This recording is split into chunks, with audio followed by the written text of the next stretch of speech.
The Eye of Osiris by R. Austin Freeman. Chapter 13. The Crowner's Quest.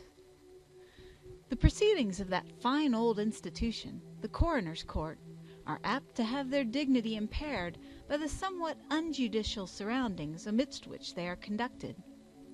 The present inquiry was to be held in a long room attached to the inn, ordinarily devoted, as its various appurtenances testified, to gatherings of a more convivial character.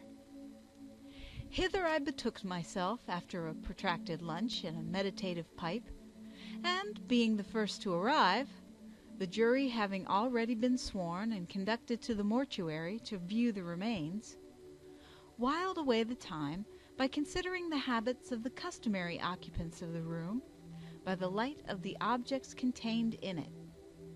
A wooden target with 1 or 2 darts sticking in it hung on the end wall, and invited the Robin Hoods of the village to try their skill. A system of incised marks on the oaken table made sinister suggestions of shove halfpenny, and a large open box filled with white wigs, gaudily colored robes, and wooden spears, swords, and regalia, crudely coated with gilded paper, obviously appertained to the puerile ceremonials of the Order of Druids. I had exhausted the interest of these relics, and had transferred my attentions to the picture gallery, when the other spectators and the witnesses began to arrive. Hastily I seated myself in the only comfortable chair besides the one placed at the head of the table, presumably for the coroner, and I had hardly done so when the latter entered, accompanied by the jury. Immediately after them came the sergeant, Inspector Badger, 1 or 2 plainclothesmen, and finally the divisional surgeon. The coroner took his seat at the head of the table and opened his book, and the jury seated themselves on a couple of benches on one side of the long table. I looked with some interest at the 12 good men and true. They were a representative group of British tradesmen, quiet, attentive, and rather solemn. But my attention was particularly attracted by a small man with a very large head and a shock of upstanding hair, whom I had diagnosed, after a glance at his intelligent but truculent countenance and the shiny knees of his trousers, as the village cobbler. He sat between the broad-shouldered foreman, who looked like a blacksmith, and a dogged, red-faced man, whose general aspect of prosperous greasiness suggested the calling of a butcher. "The inquiry, gentlemen," the coroner commenced, "upon which we are now entering concerns itself with 2 questions. The first is that of identity. Who was this person whose body we have just viewed? The second is, how, when, and by what means did he come to his death? We will take the identity first, and begin with the circumstances under which the body was discovered." Here the cobbler stood up and raised an excessively dirty hand. "I rise, Mr. Chairman," said he, "to a point of order." The other jurymen looked at him curiously, and some of them, I regret to say, grinned. "You have referred, sir," he continued, "to the body which we have just viewed. I wish to point out that we have not viewed a body. We have viewed a collection of bones." "We will refer to them as the remains, if you prefer it," said the coroner. "I do prefer it," was the reply, and the objector sat down. "Very well," rejoined the coroner, and he proceeded to call the witnesses, of whom the first was the laborer who had discovered the bones in the watercress bed. "Do you happen to know how long it was since the beds had been cleaned out previously?" the coroner asked, when the witness had told the story of the discovery. "They was cleaned out by Mr. Tapper's orders just before he gave them up. That will be a little better than 2 years ago. In May it were. I helped to clean 'em. I worked on this very same place, and there wasn't no bones there then." The coroner glanced at the jury. "Any questions, gentlemen?" he asked. The cobbler directed an intimidating scowl at the witness and demanded, "Were you searching for bones when you came on these remains?" "Me?" exclaimed the witness. "What should I be searching for bones for?" "Don't prevaricate," said the cobbler sternly. "Answer the question. Yes or no?" "No, of course I wasn't." The juryman shook his enormous head dubiously, as though implying that he would let it pass this time, but it mustn't happen again. And the examination of the witnesses continued, without eliciting anything that was new to me or giving rise to any incident, until the sergeant had described the finding of the right arm in the cuckoo pits. "Was this an accidental discovery?" the coroner asked. "No, we had instructions from Scotland Yard to search any likely ponds in this neighborhood." The coroner discreetly forbore to press this matter any further, but my friend the cobbler was evidently on the qui-vive, and I anticipated a brisk cross-examination for Mr. Badger when his turn came. The inspector was apparently of the same opinion, for I saw him cast a glance of the deepest malevolence at the too inquiring disciple of St. Crispin. In fact, his turn came next, and the cobbler's hair stood up with unholy joy. The finding of the lower half of the trunk in Staples Pond at Lawton was the inspector's own achievement, but he was not boastful about it. The discovery, he remarked, followed naturally on the previous one in the cuckoo pits. "Had you any private information that led you to search this particular neighborhood?" the cobbler asked. "We had no private information whatever," replied Badger. "Now I put it to you," pursued the juryman, shaking a forensic and very dirty forefinger at the inspector. "Here are certain remains found at Sidcup. Here are certain other remains found at St. Mary Cray, and certain others at Lee. All those places are in Kent. Now, isn't it very remarkable that you should come straight down to Epping Forest, which is in Essex, and search for those bones and find them?" "We were making a systematic search of all likely places," replied Badger. "Exactly," said the cobbler, with a ferocious grin. "That's just my point.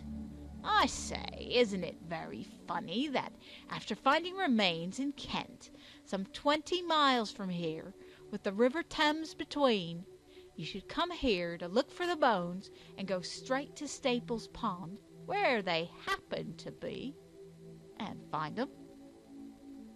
"It would have been more funny," Badger replied sourly, "if we'd gone straight to a place where they happened not to be, and found them." A gratified snigger arose from the other 11 good men and true, and the cobbler grinned savagely. But before he could think of a suitable rejoinder, the coroner interposed. "The question is not very material," he said, "and we mustn't embarrass the police by unnecessary inquiries." "It's my belief," said the cobbler, "that he knew they were there all the time." "The witness has stated that he had no private information," said the coroner, and he proceeded to take the rest of the inspector's evidence, watched closely by the critical juror. The account of the finding of the remains having been given in full, the police surgeon was called and sworn. The jurymen straightened their backs with an air of expectancy, and I turned over a page of my notebook. "You have examined the bones at present lying in the mortuary, and forming the subject of this inquiry?" the coroner asked. "I have." "Will you kindly tell us what you have observed?" "I find that the bones are human bones, and are, in my opinion, all parts of the same person. They form a skeleton which is complete, with the exception of the skull, the third finger of the left hand, the kneecaps, and the leg bones. I mean the bones between the knees and the ankles. Is there anything to account for the absence of the missing finger? No. There is no deformity and no sign of its having been amputated during life. In my opinion, it was removed after death. Can you give us any description of the deceased? I should say that these are the bones of an elderly man, probably over 60 years of age, about 5 feet 8.5 inches in height, of rather stout build, fairly muscular, and well preserved. There are no signs of disease excepting some old-standing rheumatic gout of the right hip joint. Can you form any opinion as to the cause of death? No. There are no marks of violence or signs of injury, but it will be impossible to form any opinion as to the cause of death until we have seen the skull. Did you note anything else of importance? Yes, I was struck by the appearance of anatomical knowledge and skill on the part of the person who dismembered the body. The knowledge of anatomy is proved by the fact that the corpse has been divided into definite anatomical regions. For instance, the bones in the neck are complete and include the top joint of the backbone known as the atlas, whereas a person without anatomical knowledge would probably take off the head by cutting through the neck. Then the arms have been separated with the scapula, or shoulder blade, and clavicle, or collarbone, attached, just as an arm would be removed for dissection. The skill is shown by the neat way in which the dismemberment has been carried out. The parts have not been rudely hacked asunder, but have been separated at the joints, so skillfully that I have not discovered a single scratch or mark of a knife on any of the bones. Can you suggest any class of person who would be likely to possess the knowledge and skill to which you refer? It would, of course, be possessed by a surgeon or medical student, and possibly by a butcher. You think that the person who dismembered this body may have been a surgeon or a medical student? Yes, or a butcher, someone accustomed to the dismemberment of bodies and skillful with the knife.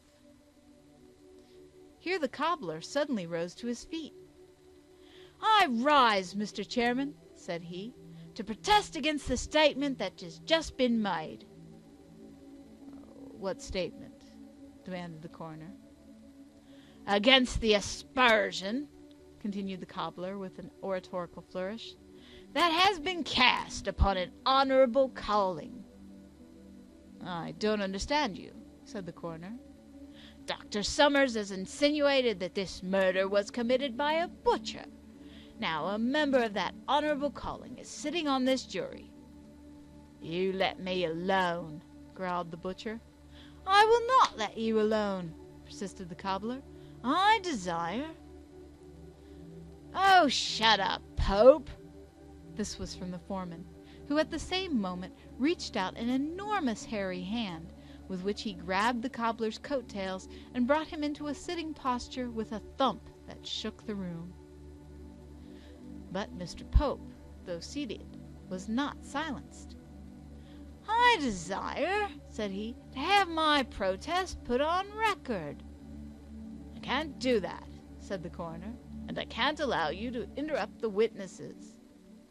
"I am acting," said Mr. Pope, "in the interests of my friend here and the members of an honorable—" But here the butcher turned on him savagely, and in a hoarse stage whisper exclaimed, "Look here, Pope, you've got too much of what the cat licks." "Gentlemen, gentlemen," the coroner protested sternly, "I cannot permit this unseemly conduct. You are forgetting the solemnity of the occasion and your own responsible positions. I must insist on more decent and decorous behavior."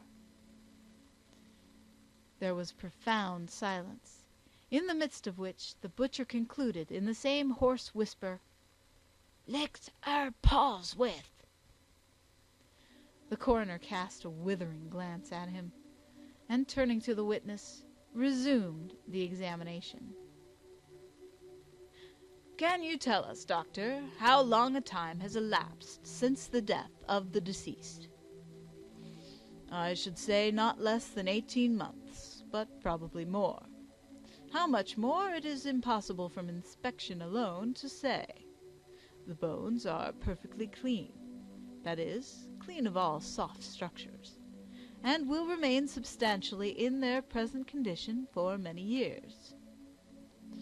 The evidence of the man who found the remains in the watercress bed suggests that they could not have been there more than 2 years. Do the appearances, in your opinion, agree with that view?"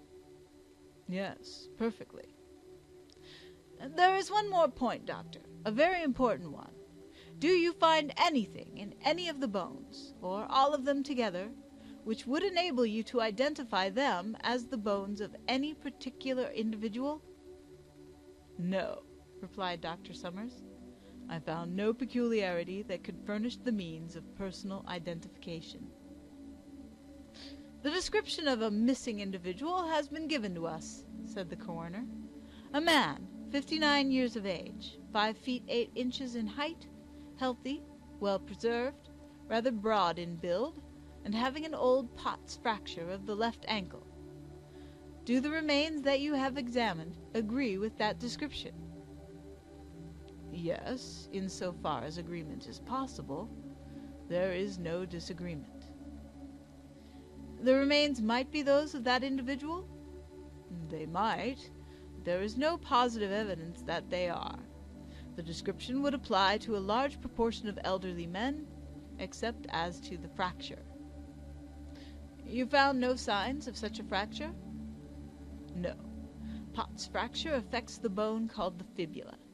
That is one of the bones that has not yet been found, so there is no evidence on that point. The left foot was quite normal, but then it would be in any case, unless the fracture had resulted in great deformity." "You estimated the height of the deceased as half an inch greater than that of the missing person. Does that constitute a disagreement?" "No. My estimate is only approximate. As the arms are complete and the legs are not, I have based my calculation on the width across the 2 arms. But measurement of the thigh bones gives the same result. The length of the thigh bones is 1 foot 7 inches and 5/8. "So the deceased might not have been taller than 5 feet 8? "That is so. From 5 feet 8 to 5 feet 9. "Thank you. I think that is all we want to ask you, doctor, unless the jury wish to put any questions."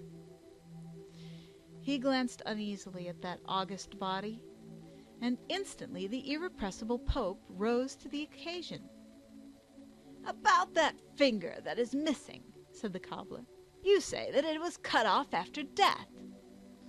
"That is my opinion." "Now, can you tell us why it was cut off?" "No, I cannot."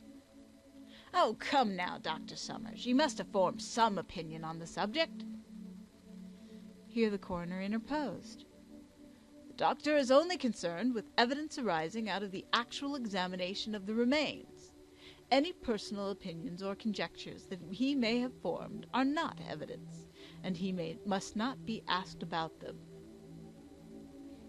"But, sir," objected Pope, "we want to know why that finger was cut off. It couldn't have been took off for no reason. May I ask, sir, if the person who is missing had anything peculiar about that finger?" "Nothing is stated to that effect in the written description," replied the coroner. "Perhaps," suggested Pope, "Inspector Badger can tell us." "I think," said the coroner, "that we had better not ask the police too many questions. They will tell us anything that they wish to be made public." "Oh, very well," snapped the cobbler. "If it's a matter of hushing it up, I've got no more to say. Only I don't see how we are to arrive at a verdict if we don't have the facts put before us." All the witnesses having now been examined, the coroner proceeded to sum up and address the jury. "You have heard the evidence, gentlemen, of the various witnesses, and you will have perceived that it does not enable us to answer either of the questions that form the subject of this inquiry. We now know that the deceased was an elderly man, about 60 years of age, and about 5 feet 8 or 9 in height, and that his death took place from 18 months to 2 years ago. That is all we know.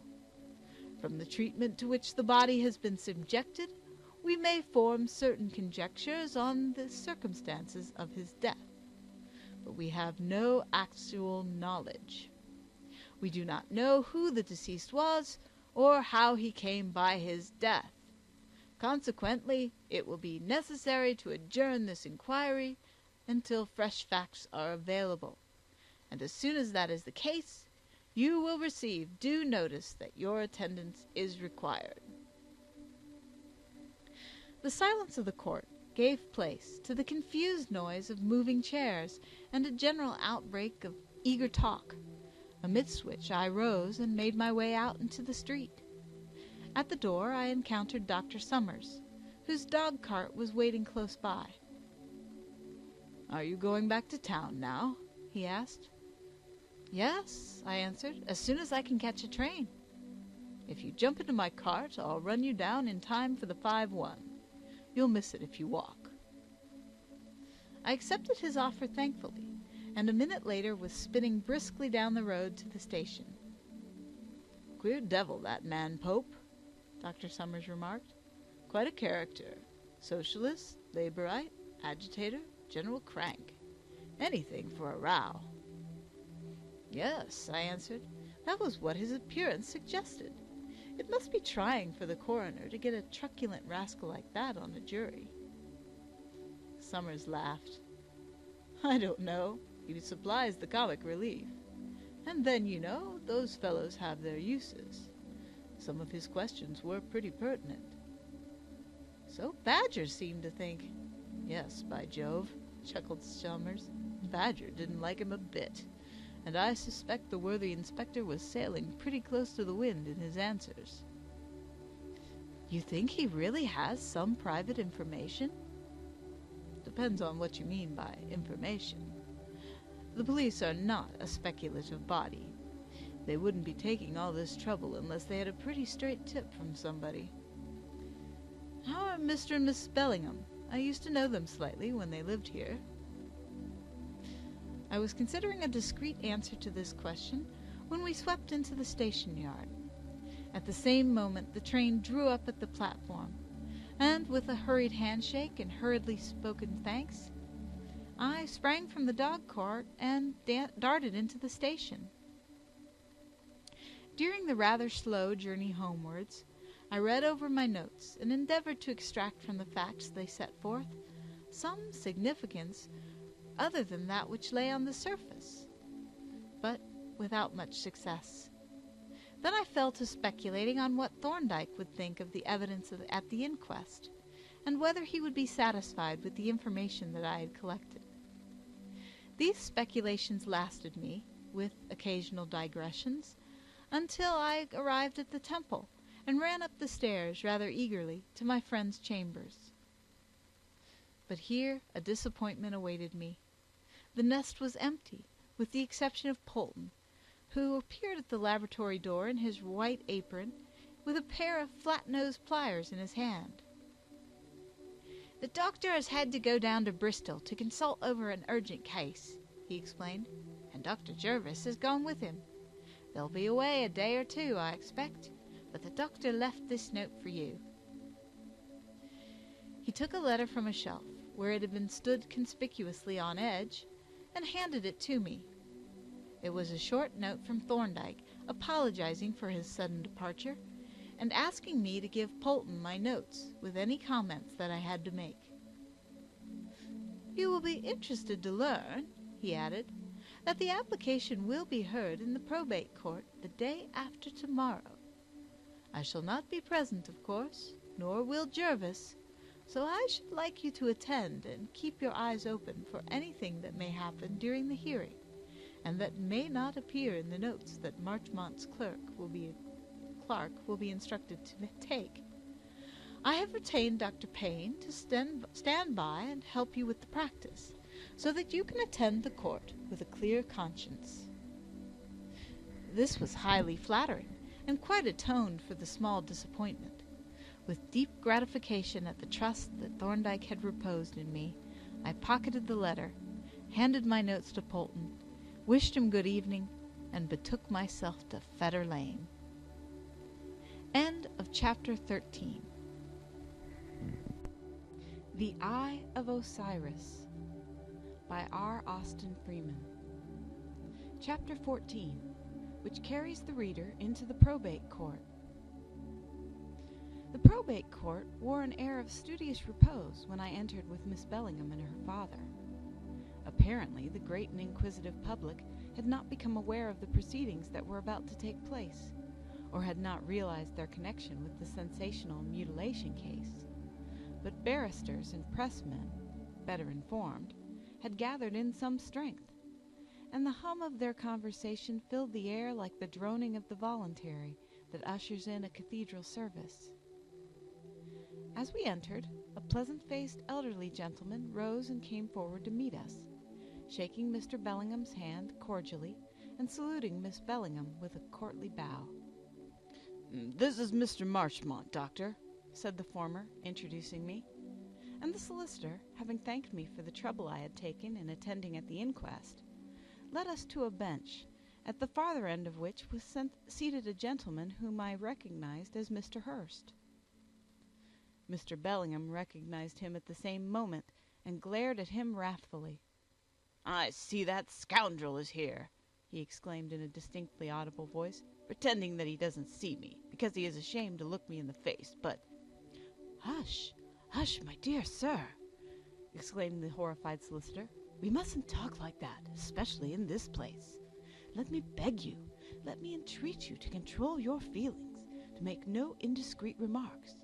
In fact, to make no remarks at all," he added, with the evident conviction that any remarks that Mr. Bellingham might make would be certain to be indiscreet. "Forgive me, Marchmont," Mr. Bellingham replied contritely. "I will control myself. I will really be quite discreet. I won't even look at him again, because if I do, I shall probably go over and pull his nose." This particular form of discretion did not appear to be quite to Mr. Marchmont's liking, for he took the precaution of insisting that Miss Bellingham and I should sit on the farther side of his client, and thus effectually separate him from his enemy. "Who's the long-nosed fellow talking to Jellicoe?" Mr. Bellingham asked. "That is Mr. Loram, K.C., Mr. Hurst's counsel, and the convivial-looking gentleman next to him is our counsel, Mr. Heath, a most able man, and," here Mr. Marchmont whispered behind his hand, "fully instructed by Dr. Thorndyke." At this juncture the judge entered and took his seat. The usher proceeded with great rapidity to swear in the jury, and the court generally settled down into that state of academic quiet which it maintained throughout the proceedings, excepting when the noisy swing doors were set oscillating by some bustling clerk or reporter. The judge was a somewhat singular-looking old gentleman, very short as to his face and very long as to his mouth, which peculiarities, together with a pair of large and bulging eyes, which he usually kept closed, suggested a certain resemblance to a frog, and he had a curious frog-like trick of flattening his eyelids, as if in the act of swallowing a large beetle, which was the only outward and visible sign of emotion that he ever displayed. As soon as the swearing-in of the jury was completed, Mr. Loram rose to introduce the case, whereupon his lordship leaned back in his chair and closed his eyes, as if bracing himself for a painful operation. "The present proceedings," Mr. Loram explained, "are occasioned by the unaccountable disappearance of Mr. John Bellingham, of 141 Queen Square, Bloomsbury, which occurred about 2 years ago, or, to be more precise, on the 23rd of November, 1902.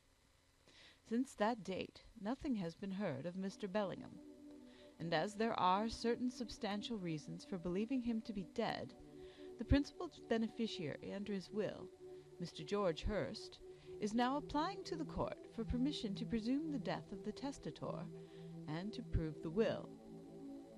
As the time which has elapsed since the testator was last seen alive is only 2 years, the application is based upon the circumstances of the disappearance, which were, in many respects, very singular, the most remarkable feature of that disappearance being, perhaps, its suddenness and completeness.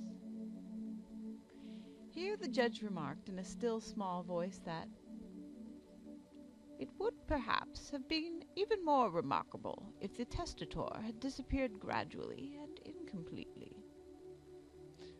No doubt, my lord, agreed Mr. Loram, but the point is that the testator, whose habits had always been regular and orderly, disappeared on the date mentioned without having made any of the usual provisions for the conduct of his affairs, and has not since then been seen or heard of. With this preamble, Mr. Loram proceeded to give a narrative of the events connected with the disappearance of John Bellingham, which was substantially identical with that which I had read in the newspapers, and having laid the actual facts before the jury, he went on to discuss their probable import.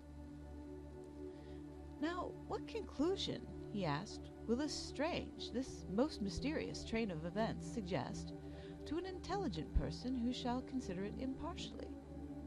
Here is a man who steps forth from the house of his cousin or his brother, as the case may be, and forthwith, in the twinkling of an eye, vanishes from human ken. What is the explanation? Did he steal forth, and without notice or hint of his intention, take train to some seaport, thence to embark for some distant land, leaving his affairs to take care of themselves, and his friends to speculate vainly as to his whereabouts? Is he now in hiding abroad, or even at home, indifferent alike to the safety of his own considerable property and the peace of mind of his friends? Or is it that death has come upon him unawares, by sickness, by accident, or, more probably, by the hand of some unknown criminal? Let us consider the probabilities. Can he have disappeared by his own deliberate act? Why not, it may be asked. Men undoubtedly do disappear from time to time, to be discovered by chance, or to reappear voluntarily after intervals of years, and find their names almost forgotten, and their places filled by newcomers. Yes, but there is always some reason for a disappearance of this kind, even though it be a bad one. Family discords that make life a weariness, pecuniary difficulties that make life a succession of anxieties, distaste for particular circumstances and surroundings from which there seems no escape, inherent restlessness and vagabond tendencies, and so on. Do any of these explanations apply to the present case? No, they do not. Family discords, at least those capable of producing chronic misery, appertain exclusively to the married state. But the testator was a bachelor with no encumbrances whatever. Pecuniary anxieties can be equally excluded. The testator was in easy, in fact, in affluent circumstances. His mode of life was apparently agreeable and full of interest and activity, and he had full liberty to change it if he wished. He had been accustomed to travel, and could do so again without absconding. He had reached an age when radical changes do not seem desirable. He was a man of fixed and regular habits, and his regularity was of his own choice, and not due to compulsion or necessity. When last seen by his friends, as I shall prove, he was proceeding to a definite destination with the expressed intention of returning for purposes of his own appointing. He did return, and then vanished, leaving those purposes unachieved. If we conclude that he has voluntarily disappeared and is at present in hiding, we adopt an opinion that is entirely at variance with all these weighty facts. If, on the other hand, we conclude that he has died suddenly, or has been killed by an accident or otherwise, we are adopting a view that involves no inherent improbabilities, and that is entirely congruous with the known facts. facts that will be proved by the testimony of the witnesses whom I shall call. The supposition that the testator is dead is not only more probable than that he is alive. I submit that it is the only reasonable explanation of the circumstance of his disappearance. But this is not all. The presumption of death, which arises so inevitably out of the mysterious and abrupt manner in which the testator disappears, has recently received most conclusive and dreadful confirmation. On the 15th of July last, there were discovered at Sidcup the remains of a human arm, a left arm, gentlemen, from the hand of which the third or ring finger was missing. The doctor who has examined that arm will tell you that the finger was cut off either after death or immediately before, and his evidence will prove conclusively that that arm must have been deposited in the place where it was found just about the time when the testator disappeared. Since that first discovery, other portions of the same mutilated body have come to light, and it is a strange and significant fact that they have all been found in the immediate neighborhood of Eltham or Woodford. You will remember, gentlemen, that it was either at Eltham or Woodford that the testator was last seen alive. And now observe the completeness of the coincidence.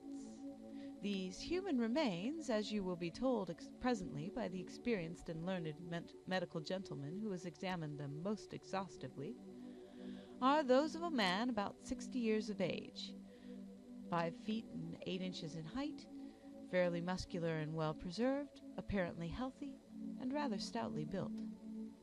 Another witness will tell you that the missing man was about 60 years of age, about 5 feet 8 inches in height, fairly muscular and well preserved, apparently healthy, and rather stoutly built. And another most significant and striking fact: the testator was accustomed to wear upon the third finger of his left hand, the very finger that is missing from the remains that were found, a most peculiar ring which fitted so tightly that he was unable to get it off after once putting it on. A ring, gentlemen, of so peculiar a pattern that had it been found on the body must have instantly established the identity of the remains. In a word, gentlemen, the remains which have been found are those of a man exactly like the testator. They differ from him in no respect whatever.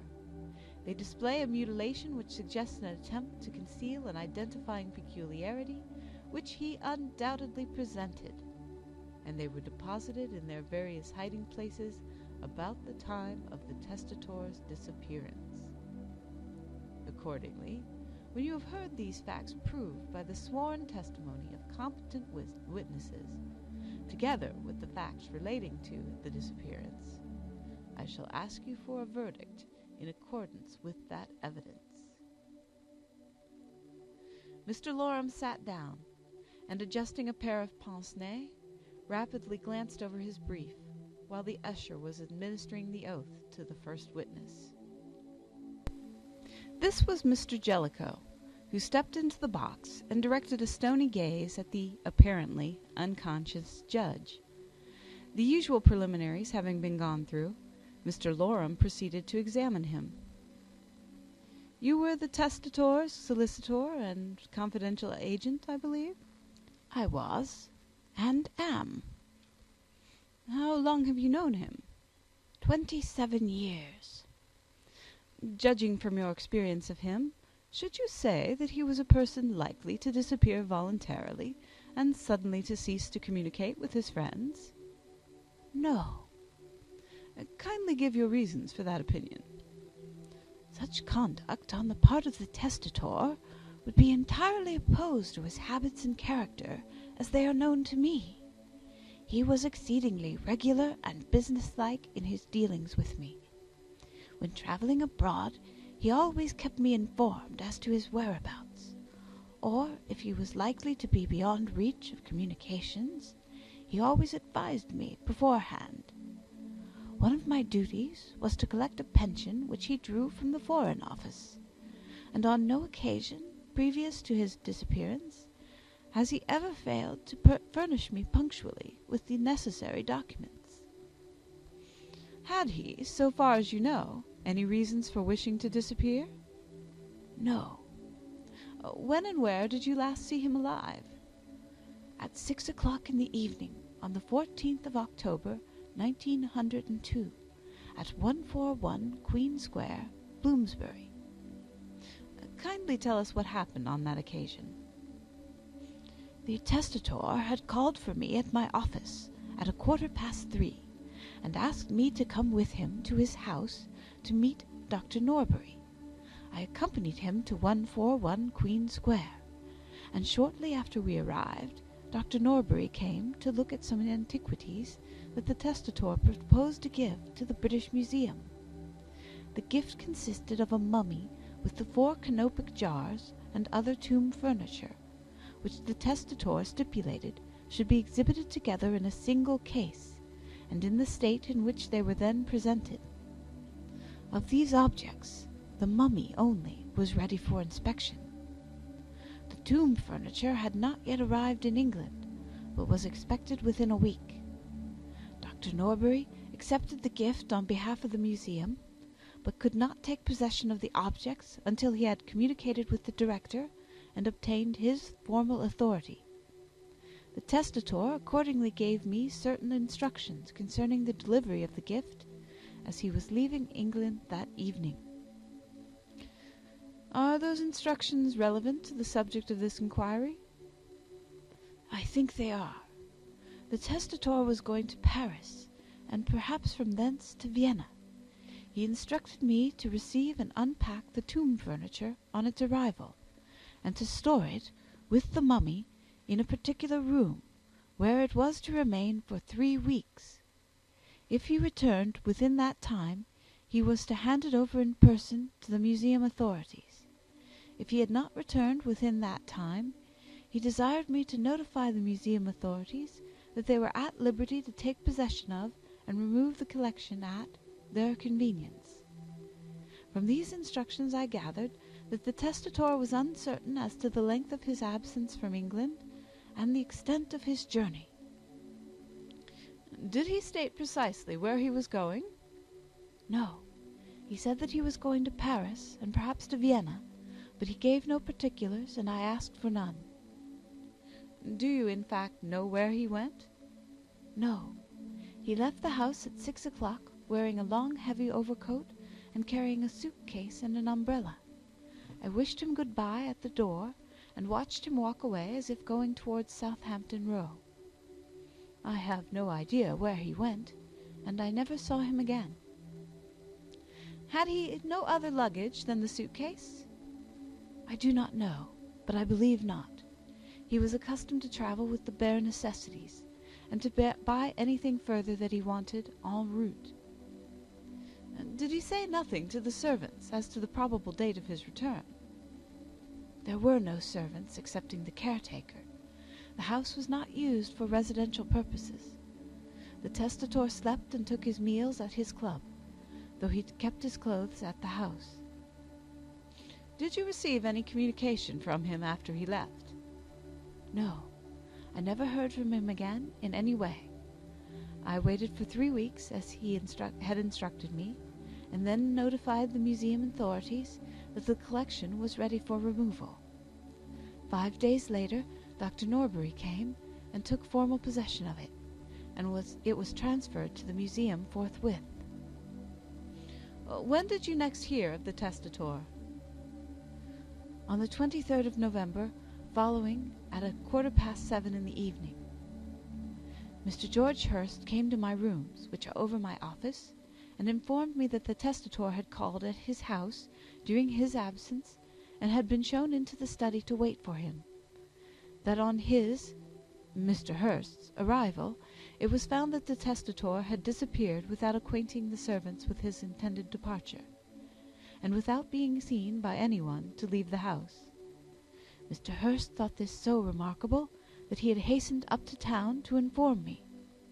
I also thought it a remarkable circumstance, especially as I had received no communication from the testator, and we both decided that it was advisable to inform the testator's brother Godfrey of what had happened. Accordingly, Mr. Hurst and I proceeded as quickly as possible to Liverpool Street, and took the first train available to Woodford, where Mr. Godfrey Bellingham then resided. We arrived at his house at 5 minutes to 9, and were informed by the servant that he was not at home, but that his daughter was in the library, which was a detached building situated in the grounds. The servant lighted a lantern and conducted us through the grounds to the library, where we found Mr. Godfrey Bellingham and Miss Bellingham. Mr. Godfrey had only just come in, and had entered by the back gate, which had a bell that rang in the library. Mr. Hurst informed Mr. Godfrey of what had occurred, and then we all left the library to walk up to the house. A few paces from the library, I noticed by the light of the lantern which Mr. Godfrey was carrying, a small object lying on the lawn. I pointed it out to him, and he picked it up, and then we all recognized it as a scarab that the testator was accustomed to wear on his watch-chain. It was fitted with a gold wire passed through the suspension hole, and a gold ring. Both the wire and ring were in position, but the ring was broken. We went to the house and questioned the servants as to visitors, but none of them had seen the testator, and they all agreed that no visitor whatsoever had come to the house during the afternoon or evening. Mr. Godfrey and Miss Bellingham both declared that they had neither seen nor heard anything of the testator, and were both unaware that he had returned to England. As the circumstances were somewhat disquieting, I communicated on the following morning with the police, and requested them to make inquiries, which they did, with the result that a suitcase bearing the initials J.B. was found to be lying unclaimed in the cloakroom at Charing Cross Station. I was able to identify the suitcase as that which I had seen the testator carry away from Queen Square. I was also able to identify some of the contents. I interviewed the cloakroom attendant, who informed me that the suitcase had been deposited on the 23rd at about 4:15 p.m. He had no recollection of the person who had deposited it. It remained unclaimed in the possession of the railway company for 3 months, and was then surrendered to me. Were there any marks or labels on it showing the route by which it had traveled? There were no labels on it, and no marks other than the initials J.B. Do you happen to know the testator's age? Yes, he was 59 on the 11th of October, 1902. Can you tell us what his height was? Yes, he was exactly 5 feet 8 inches. What sort of health had he? So far as I know, his health was good. I am not aware that he suffered from any disease. I am only judging by his appearance, which was that of a healthy man. Should you describe him as well-preserved or otherwise? I should describe him as a well-preserved man for his age.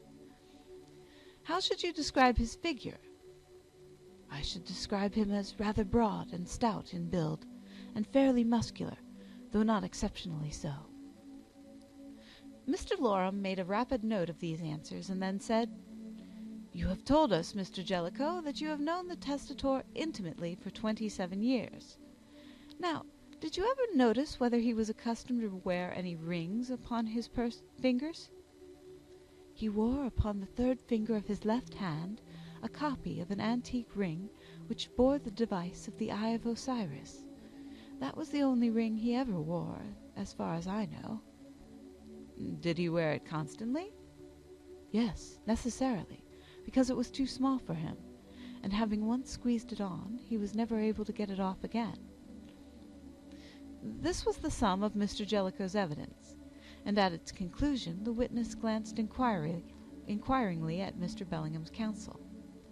But Mr. Heath remained seated, attentively considering the notes that he had just made, and finding that there was to be no cross-examination, Mr. Jellicoe stepped down from the box. I leaned back on my bench, and turning my head, observed Miss Bellingham deep in thought. "What do you think of it?" I asked. "It seems very complete and conclusive," she replied, and then with a sigh she murmured, "Poor old Uncle John! How horrid it sounds to talk of him in this cold-blooded, business-like way, as the testator, as if he were nothing but a sort of algebraical sign." "There isn't much room for sentiment, I suppose, in the proceedings of the probate court," I replied. To which she assented, and then asked, "Who is this lady?" The Eye of Osiris by R. Austin Freeman. Chapter 14, Part 2. "There isn't much room for sentiment, I suppose, in the proceedings of the probate court," I replied. To which she assented, and then asked, "Who is this lady?" This lady was a fashionably dressed young woman who had just bounced into the witness box and was now being sworn. The preliminaries being finished, she answered Miss Bellingham's question, and Mr. Loram's, by stating that her name was Augustina Gwendoline Dobbs, and that she was housemaid to Mr. George Hurst of the Poplars, Eltham. "Mr. Hurst lives alone, I believe?" said Mr. Loram. "I don't know what you mean by that," Miss Dobbs began, but the barrister explained. "I mean that I believe he is unmarried." "Well, and what about it?" the witness demanded tartly. "I am asking you a question." "I know that," said the witness viciously. "And I say you've no business to make any such insinuations to a respectable young lady when there's a cook housekeeper and a kitchen maid living in the house, and him old enough to be my father." Here his lordship flattened his eyelids with startling effect, and Mr. Loram interrupted. "I make no insinuations. I merely ask, is your employer, Mr. Hurst, an unmarried man, or is he not?" "I never asked him," said the witness sulkily. "Please answer my question, yes or no." "How can I answer your question? He may be unmarried, or he may not. How do I know? I'm not a private detective." Mr. Loram directed a stupefied gaze at the witness, and in the ensuing silence a plaintive voice came from the bench. "Is the point material?" "Certainly, my lord," replied Mr. Loram. "Then, as I see you are calling Mr. Hurst, perhaps you had better put the question to him. He will probably know." Mr. Loram bowed, and as the judge subsided into his normal state of coma, he turned to the triumphant witness. "Do you remember anything remarkable occurring on the 23rd of November, the year before last?" "Yes, Mr. John Bellingham called at our house." "How did you know he was Mr. John Bellingham?" "I didn't, but he said he was, and I supposed he knew." "At what time did he arrive?" "At 20 minutes past 5 in the evening." "What happened then?" "I told him that Mr. Hurst had not come home yet, and he said that he would wait for him in the study and write some letters, so I showed him into the study and shut the door." "What happened next?" "Nothing. Then Mr. Hurst came home at his usual time, 5:45, and let himself in with his key. He went straight through into the study, where I supposed Mr. Bellingham still was, so I took no notice, but laid the table for 2. At 6 o'clock Mr. Hurst came into the dining room. He has tea in the city, and dines at 6. And when he saw the table laid for 2, he asked the reason. I said I thought Mr. Bellingham was staying to dinner. 'Mr. Bellingham,' says he, 'I didn't know he was here. Why didn't you tell me?' he says. 'I thought he was with you, sir,' I said. 'I showed him into the study,' I said. 'Well, he wasn't there when I came in,' he said, 'and he isn't there now,' he said. 'Perhaps he's gone to wait in the drawing room,' he said. So we went and looked in the drawing room, but he wasn't there. Then Mr. Hurst said he thought Mr. Bellingham must have got tired of waiting and gone away.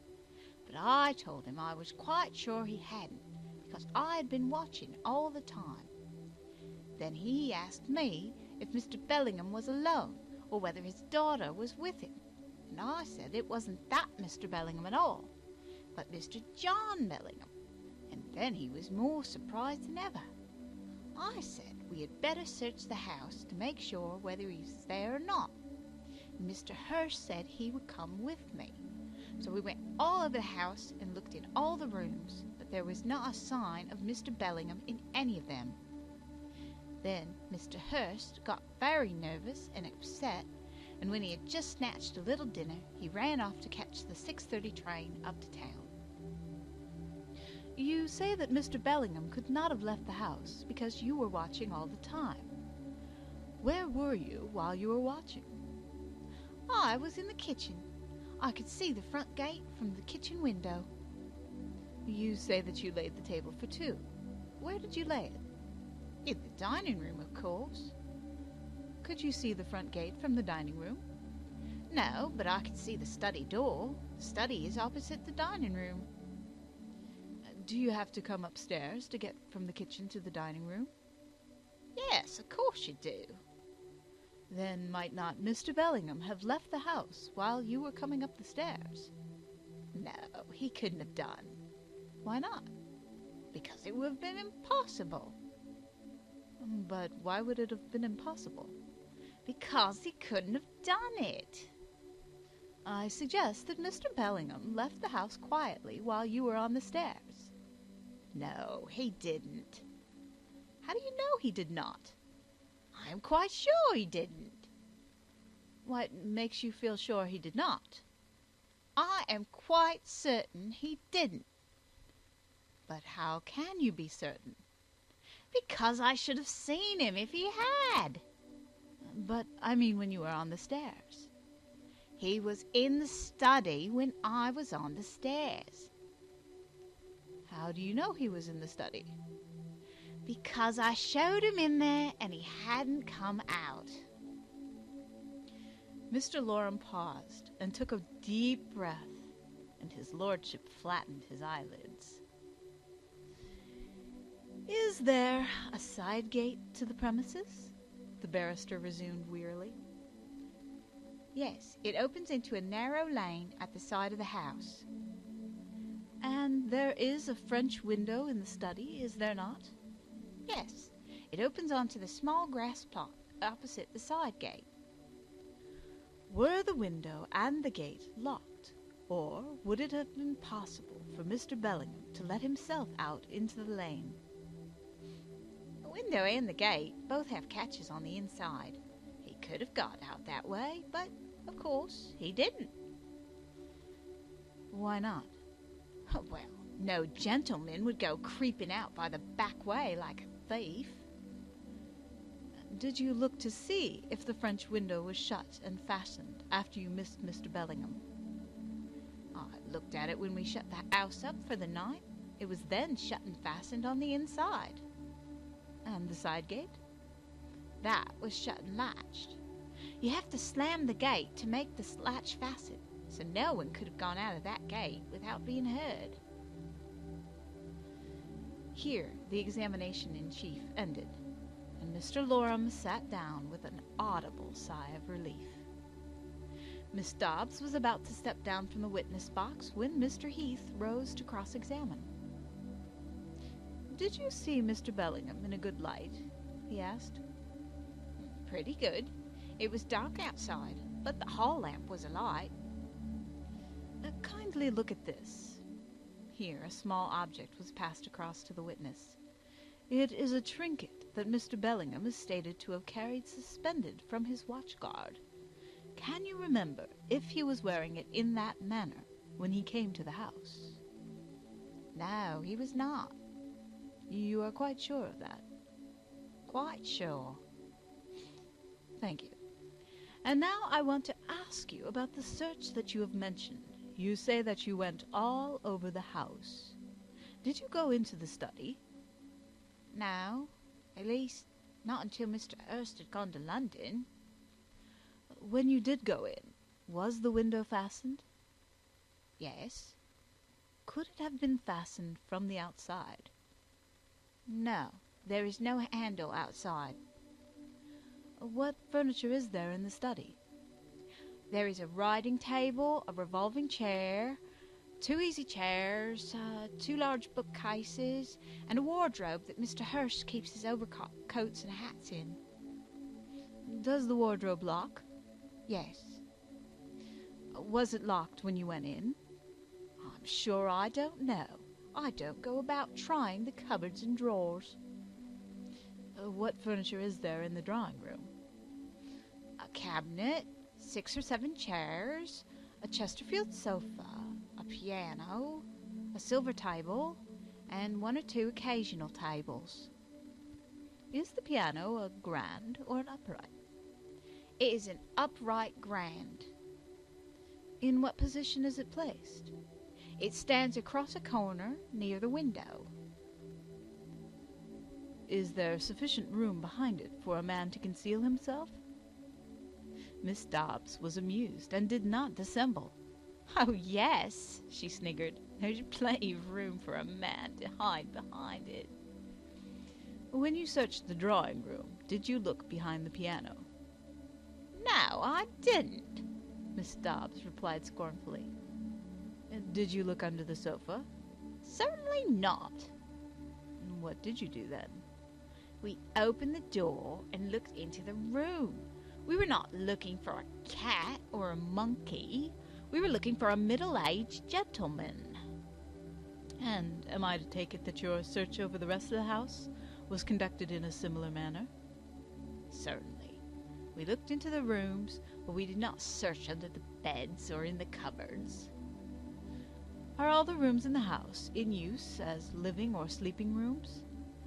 No, there is 1 room on the 2nd floor that is used as a store and lumber room, and 1 on the 1st floor that Mr. Hurst uses to store trunks and things that he is not using. Did you look in those rooms when you searched the house? No. Have you looked in them since? I have been in the lumber room since, but not in the other. It is always kept locked. At this point, an ominous flattening became apparent in his lordship's eyelids, but these symptoms passed off when Mr. Heath sat down and indicated that he had no further questions to ask. Miss Dobbs once more prepared to step down from the witness box, when Mr. Loram shot up like a jack-in-the-box. "You have made certain statements," said he, "concerning the scarab which Mr. Bellingham was accustomed to wear suspended from his watch-guard. You say that he was not wearing it when he came to Mr. Hurst's house on the 23rd of November, 1902. Are you quite sure of that?" "Quite sure." "I must ask you to be very careful in your statement on this point. The question is a highly important one. Do you swear that the scarab was not hanging from his watch-guard?" "Yes, I do."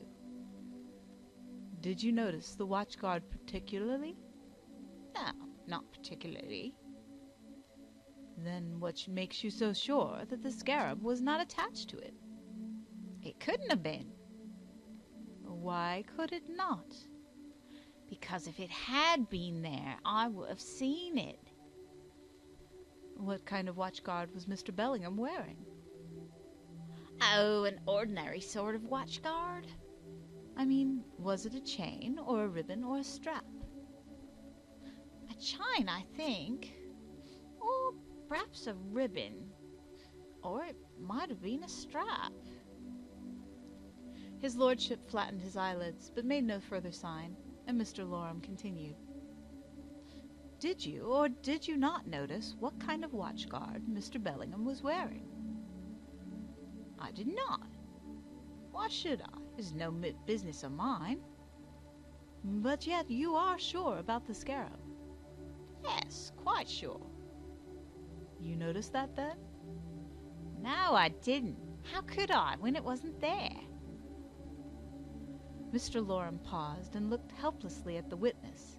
A suppressed titter arose from the body of the court, and a faint voice from the bench inquired, "Are you quite incapable of giving a straightforward answer." Miss Dobbs' only reply was to burst into tears, whereupon Mr. Loram abruptly sat down and abandoned his re-examination. The witness box vacated by Miss Dobbs was occupied successively by Dr. Norbury, Mr. Hurst, and the cloakroom attendant, none of whom contributed any new facts, but merely corroborated the statements made by Mr. Jellicoe and the housemaid. Then came the laborer who discovered the bones at Sidcup, and who repeated the evidence that he had given at the inquest, showing that the remains could not have been lying in the watercress bed more than 2 years. Finally, Dr. Summers was called, and after he had given a brief description of the bones that he had examined, was asked by Mr. Loram, "You have heard the description that Mr. Jellicoe has given of the testator?" "I have." "Does that description apply to the person whose remains you examined?" "In a general way, it does." "I must ask you for a direct answer, yes or no. Does it apply?" "Yes. But I ought to say that my estimate of the height of the deceased is only approximate." "Quite so. Judging from your examination of those remains, and from Mr. Jellicoe's description, might those remains be the remains of the testator, John Bellingham?" "Yes, they might." On receiving this admission, Mr. Loram sat down, and Mr. Heath immediately rose to cross-examine. "When you examined these remains, Dr. Summers, did you discover any personal peculiarities which would enable you to identify them as the remains of any one individual, rather than any other individual of similar size, age, and proportions?" "No. I found nothing that would identify the remains as those of any particular individual." As Mr. Heath asked no further questions, the witness received his dismissal, and Mr. Loram informed the court that that was his case. The judge bowed somnolently, and then Mr. Heath rose to address the court on behalf of the respondent. It was not a long speech, nor was it enriched by any displays of florid rhetoric. It concerned itself exclusively with a rebutment of the arguments of the counsel for the petitioner. Having briefly pointed out that the period of absence was too short to give rise of itself to the presumption of death, Mr. Heath continued, "The claim, therefore, rests upon evidence of a positive character. My learned friend asserts that the testator is presumably dead, and it is for him to prove what he has affirmed. Now, has he done this? I submit that he has not.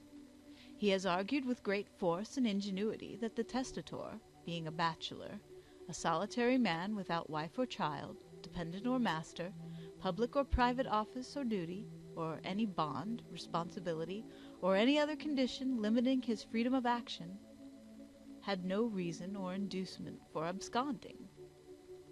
This is my learned friend's argument, and he has conducted it with so much skill and ingenuity that he has not only succeeded in proving his case, he has proved a great deal too much.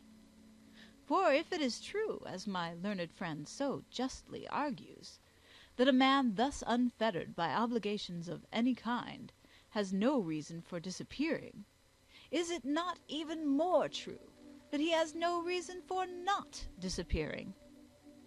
My friend has urged that the testator was at liberty to go where he pleased, when he pleased, and how he pleased, and that therefore there was no need for him to abscond.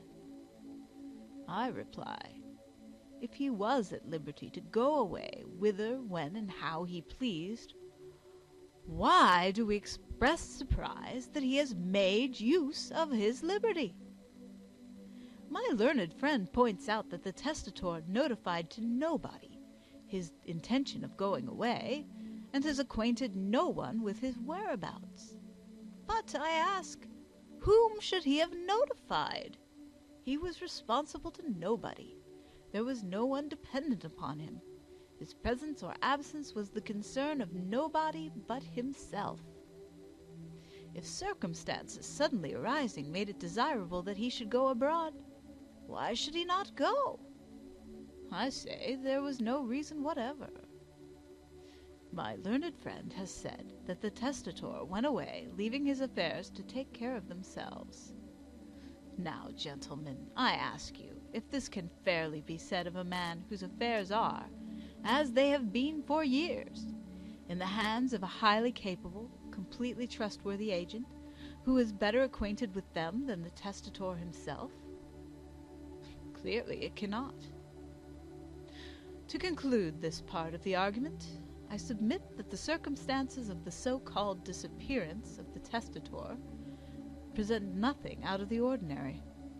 The testator is a man of ample means, without any responsibilities to fetter his movements, and has been in the constant habit of traveling, often into remote and distant regions. The mere fact that he has been absent somewhat longer than usual affords no ground whatever for the drastic proceeding of presuming his death and taking possession of his property. With reference to the human remains which have been mentioned in connection with the case, I need say but little. The attempt to connect them with the testator has failed completely. You yourselves have heard Dr. Summers state on oath that they cannot be identified as the remains of any particular person. That would seem to dispose of them effectually. I must remark upon a very singular point that has been raised by the learned counsel for the petitioner, which is this. My learned friend points out that these remains were discovered near Eltham and near Woodford, and that the testator was last seen alive at one of these two places. This he considers for some reason to be a highly significant fact. But I cannot agree with him. If the testator had been last seen alive at Woodford, and the remains had been found at Woodford, or if he had disappeared from Eltham, and the remains had been found at Eltham, that would have had some significance. But he can only have been last seen at one of the places, whereas the remains have been found at both places. Here again, my learned friend seems to have proved too much. But I need not occupy your time further. I repeat that in order to justify us in presuming the death of the testator, clear and positive evidence would be necessary.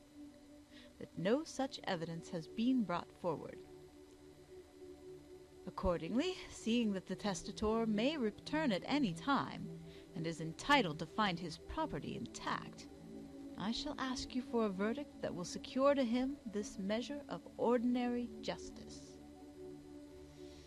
At the conclusion of Mr. Heath's speech, the judge, as if awakening from a refreshing nap, opened his eyes, and uncommonly shrewd, intelligent eyes they were, when the expressive eyelids were duly tucked up out of the way. He commenced by reading over a part of the will and certain notes, which he appeared to have made in some miraculous fashion with his eyes shut, and then proceeded to review the evidence and the counsel's arguments for the instruction of the jury. "Before considering the evidence which you have heard, gentlemen," he said, "it will be well for me to say a few words to you on the general legal aspects of the case which is occupying our attention. If a person goes abroad or disappears from his home and his ordinary places of resort, and is absent for a long period of time, the presumption of death arises at the expiration of 7 years from the date on which he was last heard of.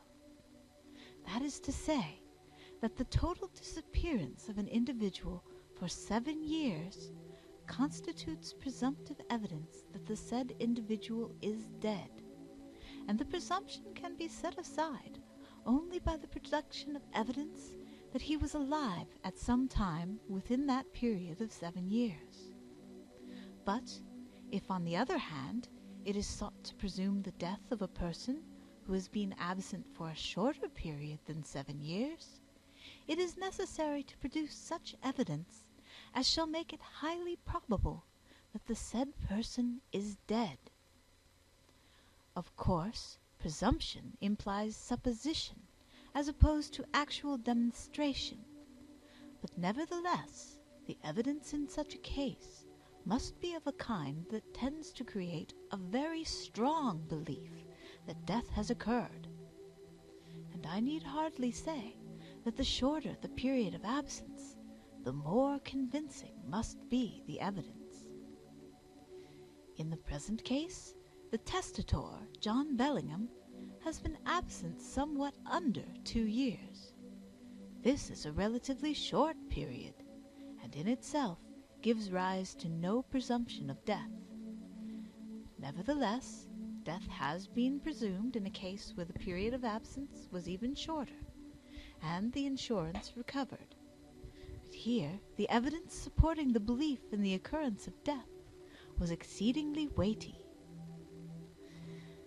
The testator in this case was a shipmaster, and his disappearance was accompanied by the disappearance of the ship and the entire ship's company in the course of a voyage from London to Marseille. The loss of the ship and her crew was the only reasonable explanation of the disappearance, and, short of actual demonstration, the facts offered convincing evidence of the death of all persons on board. I mention this case as an illustration. You are not dealing with speculative probabilities. You are contemplating a very momentous proceeding, and you must be very sure of your ground. Consider what it is that you are asked to do. The petitioner asks permission to presume the death of the testator, in order that the testator's property may be distributed among the beneficiaries under the will. The granting of such permission involves us in the gravest responsibility. An ill-considered decision might be productive of a serious injustice to the testator, an injustice that could never be remedied. Hence, it is incumbent upon you to weigh the evidence with the greatest care, to come to no decision without the profoundest consideration of all the facts. The evidence that you have heard divides itself into 2 parts, that relating to the circumstances of the testator's disappearance, and that relating to certain human remains. In connection with the latter, I can only express my surprise and regret that the application was not postponed until the completion of the coroner's inquest, and leave you to consider the evidence. You will bear in mind that Dr. Summers has stated explicitly that the remains cannot be identified as those of any particular individual, but that the testator and the unknown deceased had so many points of resemblance that they might possibly be one and the same person. With reference to the circumstances of the disappearance, you have heard the evidence of Mr. Jellicoe to the effect that the testator has on no previous occasion gone abroad without informing him as to his proposed destination. But in considering what weight you are to give to this statement, you will bear in mind that when the testator set out for Paris after his interview with Dr. Norbury, he left Mr. Jellicoe without any information as to his specific destination, his address in Paris, or the precise date when he should return, and that Mr. Jellicoe was unable to tell us where the testator went, or what was his business. Mr. Jellicoe was, in fact, for a time without any means of tracing the testator or ascertaining his whereabouts. The evidence of the housemaid Dobbs and of Mr. Hurst is rather confusing. It appears that the testator came to the house, was shown into a certain room, and when looked for later was not to be found. A search of the premises showed that he was not in the house, whence it seems to follow that he must have left it. But since no one was informed of his intention to leave, and he had expressed the intention of staying to see Mr. Hurst, his conduct in thus going away surreptitiously must appear somewhat eccentric.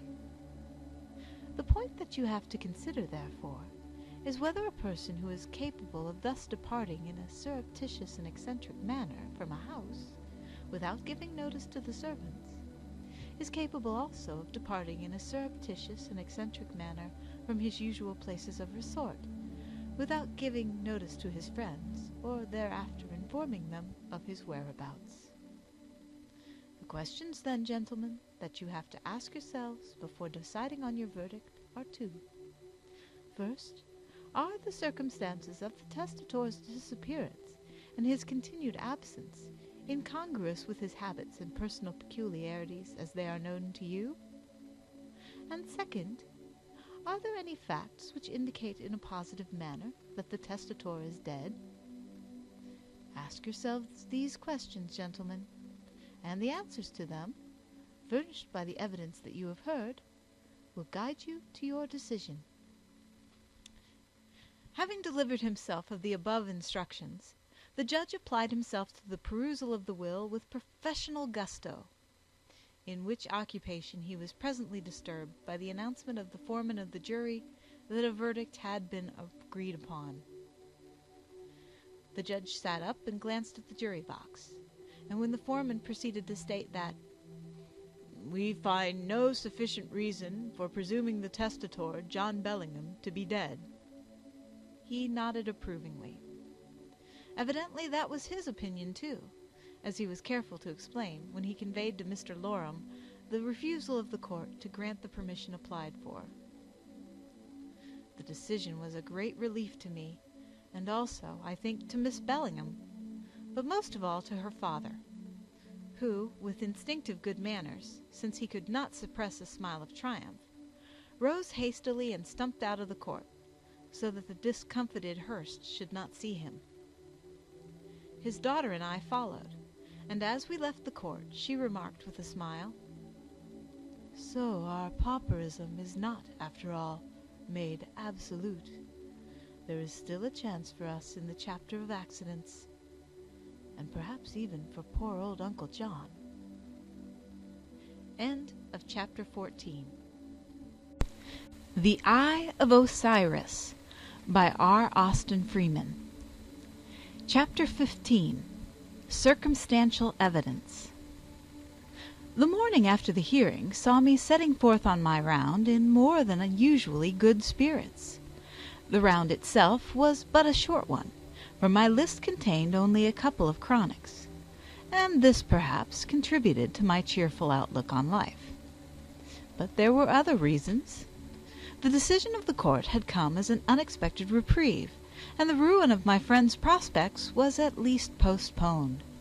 Then I had learned that Thorndyke was back from Bristol, and wished me to look in on him. And finally, Miss Bellingham had agreed to spend this very afternoon with me, browsing round the galleries at the British Museum. I had disposed of my two patients by 11:15, and 3 minutes later was striding down Mitre Court, all agog to hear what Thorndyke had to say with reference to my notes on the inquest. The oak was open when I arrived at his chambers, and a modest flourish on the little brass knocker of the inner door was answered by my quondam teacher himself. "How good of you, Barclay," he said, shaking hands genially, "to look me up so early. I am all alone, just looking through the report of the evidence in yesterday's proceedings." He placed an easy-chair for me, and gathering up a bundle of typewritten papers, laid them aside on the table. "Were you surprised at the decision?" I asked. "No," he answered. 2 years is a short period of absence. But still, it might easily have gone the other way. I am greatly relieved. The respite gives us time to carry out our investigations without undue hurry." "Did you find my notes of any use?" I asked. "Heath did. Polton handed them to him, and they were invaluable to him for his cross-examination. I haven't seen them yet. In fact, I have only just got them back from him. Let us go through them together now." He opened a drawer, and taking from it my notebook, seated himself and began to read through my notes with grave attention, while I stood and looked shyly over his shoulder. On the page that contained my sketches of the Sidcup arm, showing the distribution of the snail's eggs on the bones, he lingered with a faint smile that made me turn hot and red.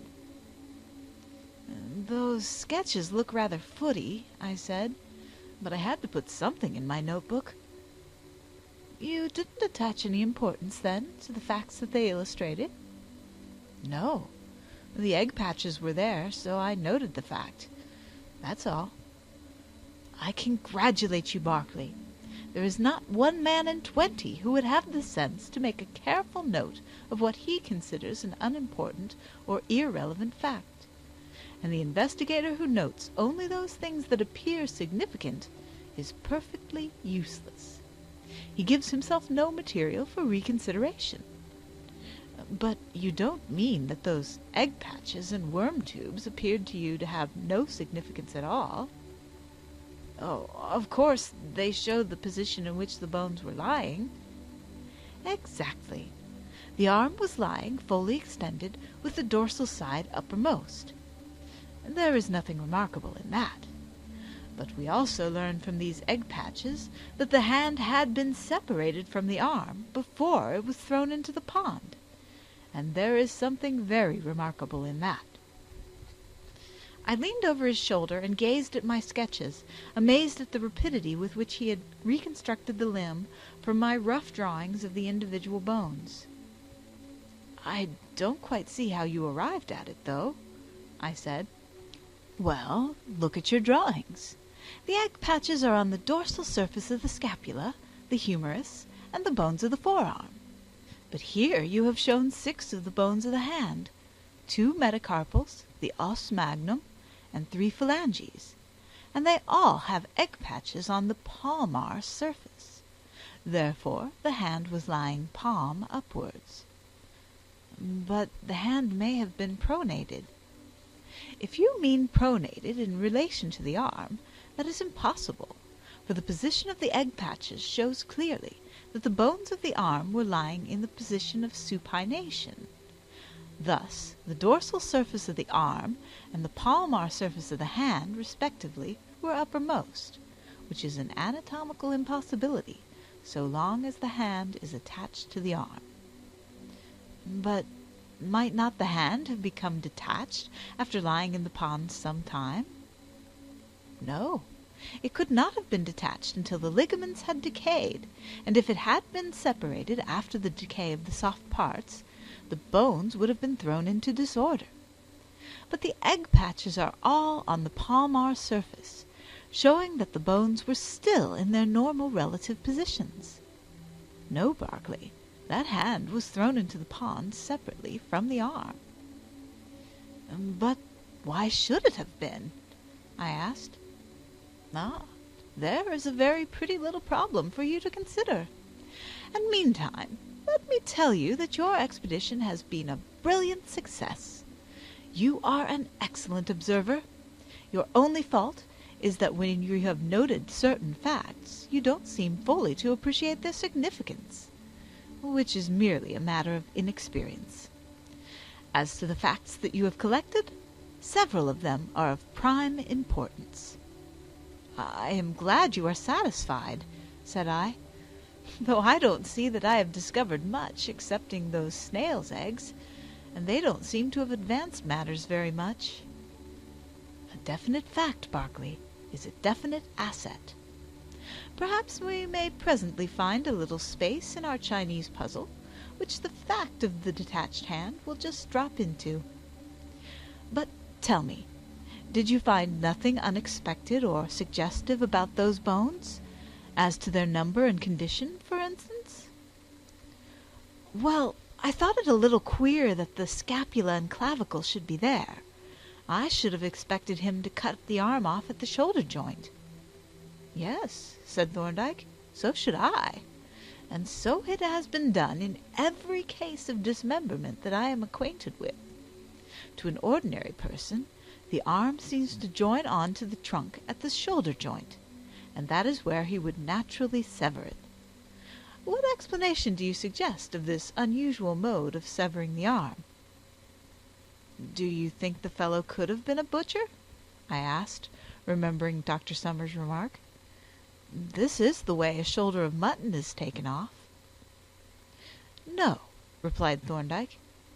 A butcher includes the scapula in a shoulder of mutton for a specific purpose, namely, to take off a given quantity of meat. And also, as a sheep has no clavicle, it is the easiest way to detach the limb. But I imagine a butcher would find himself in difficulties if he attempted to take off a man's arm in that way. The clavicle would be a new and perplexing feature. Then, too, a butcher does not deal very delicately with his subject. If he has to divide a joint, he just cuts through it, and does not trouble himself to avoid marking the bones. But you note here that there is not a single scratch or score on any one of the bones, not even where the finger was removed. Now, if you have ever prepared bones for a museum, as I have, you will remember the extreme care that is necessary in disarticulating joints to avoid disfiguring the articular ends of the bones with cuts and scratches. Then you think that the person who dismembered the body must have had some anatomical knowledge and skill? That is what has been suggested. The suggestion is not mine. Then I infer that you don't agree? Thorndyke smiled. I am sorry to be so cryptic, Barclay, but you understand that I can't make statements. Still, I am trying to lead you to make certain inferences from the facts that are in your possession. If I make the right inference, will you tell me? I asked. It won't be necessary, he answered, with the same quiet smile. When you have fitted a puzzle together, you don't need to be told that you have done it. It was most infernally tantalizing. I pondered on the problem with a scowl of such intense cogitation that Thorndyke laughed outright. It seems to me, I said at length, that the identity of the remains is the primary question, and that is a question of fact. It doesn't seem any use to speculate about it. Exactly. Either these bones are the remains of John Bellingham, or they are not. There will be no doubt on the subject when all the bones are assembled, if they ever are. And the settlement of that question will probably throw light on the further question: who deposited them in the places in which they were found? But to return to your observations, did you gather nothing from the other bones? From the complete state of the neck vertebrae, for instance? Well, it did strike me as rather odd that the fellow should have gone to the trouble of separating the atlas from the skull. He must have been pretty handy with the scalpel to have done it as cleanly as he seems to have done. But I don't see why he should have gone about the business in the most inconvenient way. You notice the uniformity of method. He has separated the head from the spine, instead of cutting through the spine lower down, as most persons would have done. He removed the arms with the entire shoulder girdle, instead of simply cutting them off at the shoulder joints. Even in the thighs, the same peculiarity appears, for in neither case was the kneecap found with the thigh bone, though it seems to have been searched for. Now, the obvious way to divide the leg is to cut through the patellar ligament, leaving the kneecap attached to the thigh. But in this case, the kneecap appears to have been left attached to the shank. Can you explain why this person should have adopted this unusual and rather inconvenient method? Can you suggest a motive for this procedure? Or can you think of any circumstances which might lead a person to adopt this method by preference? It seems as if he wished, for some reason, to divide the body into definite anatomical regions. Thorndyke chuckled. You are not offering that suggestion as an explanation, are you? Because it would require more explaining than the original problem. And it is not even true. Anatomically speaking, the kneecap appertains to the thigh rather than to the shank. It is a sesamoid bone belonging to the thigh muscles. Yet in this case it has been left attached, apparently, to the shank. No, Barclay, that cat won't jump. Our unknown operator was not preparing a skeleton as a museum specimen. He was dividing a body up into convenient-sized portions for the purpose of conveying them to various ponds.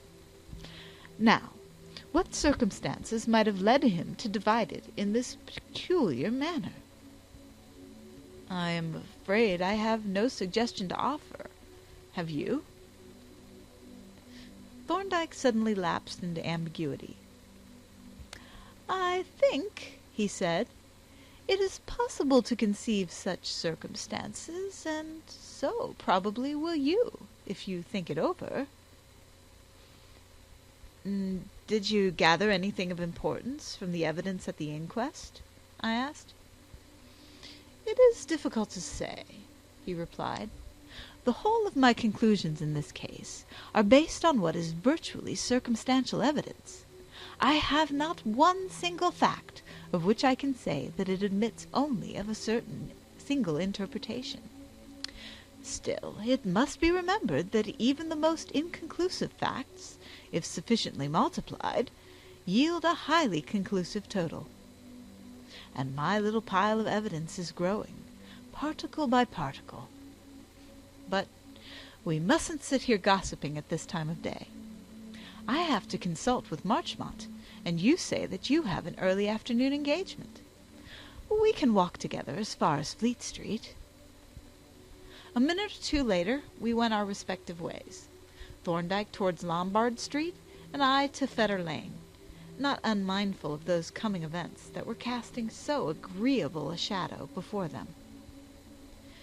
There was only one message awaiting me, and when Adolphus had delivered it, amidst mephitic fumes that rose from the basement, premonitory of fried plaice, I pocketed my stethoscope and betook myself to Gunpowder Alley, the aristocratic abode of my patient, joyfully threading the now familiar passages of Gow Square and Wine Office Court, and meditating pleasantly on the curious literary flavor that pervades these little-known regions. For the shade of the author of Rasselas still seems to haunt the scenes of his titanic labors, and his ponderous but homely and temperate rejoicings. Every court and alley whispers of books and the making of books. Forms of type, trundled noisily on trolleys by ink-smeared boys, salute the wayfarer at odd corners. Piles of straw board, rolls or bales of paper, drums of printing ink or roller composition stand on the pavement outside dark entries. Basement windows give glimpses into Hadean caverns tenanted by legions of printers' devils, and the very air is charged with the hum of press and with odors of glue and paste and oil. The entire neighborhood is given up to the printer and binder, and even my patient turned out to be a guillotine knife grinder, a ferocious and revolutionary calling, strangely at variance with his harmless appearance and meek bearing. I was in good time at my tryst, despite the hindrances of fried plaice and invalid guillotinists. But early as I was, Miss Bellingham was already waiting in the garden. She had been filling a bowl with flowers, ready to sally forth. "It is quite like old times," she said, as we turned into Fetter Lane, "to be going to the museum together.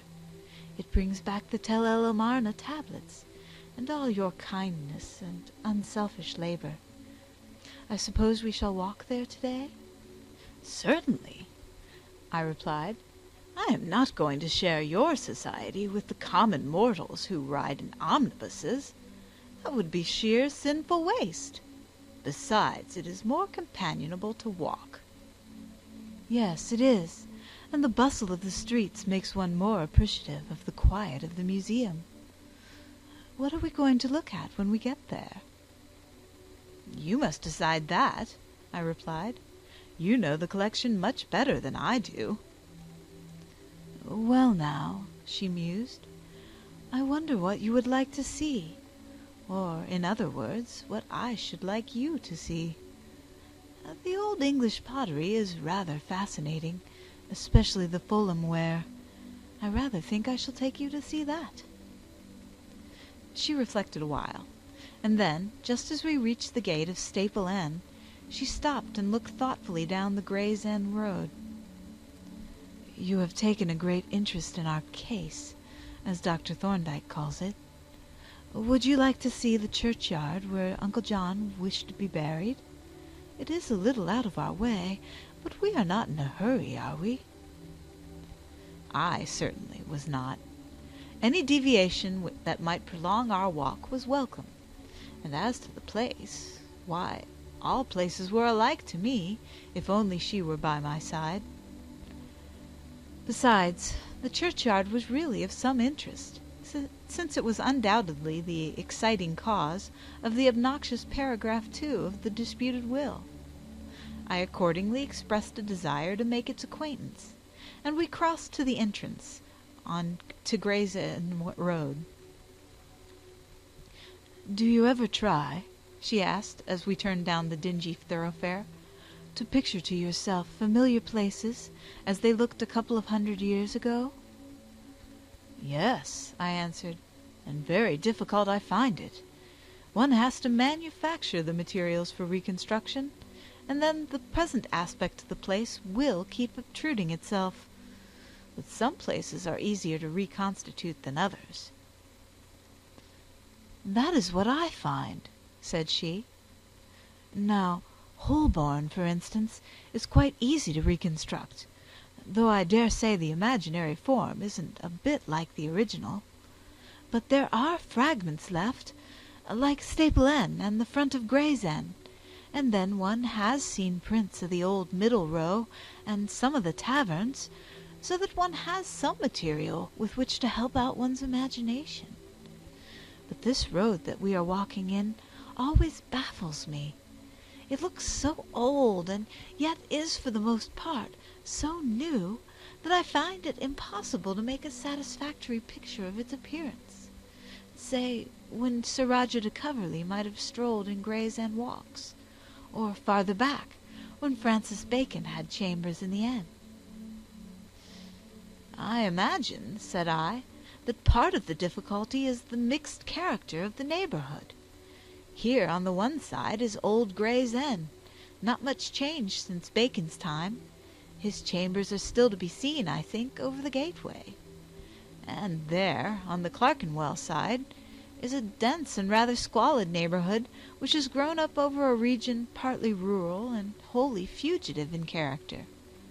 Places like Bagnigge Wells and Hockley in the Hole would not have had many buildings that were likely to survive, and in the absence of surviving specimens, the imagination hasn't much to work from." "I dare say you are right," said she.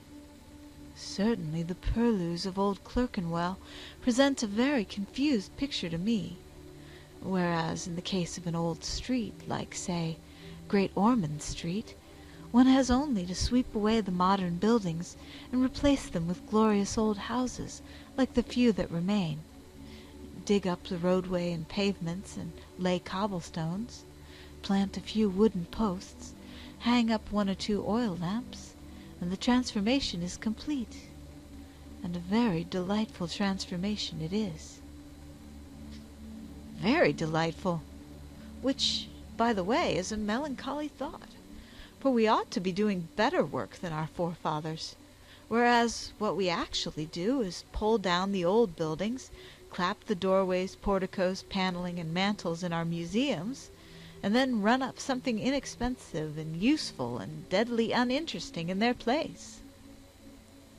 My companion looked at me and laughed softly.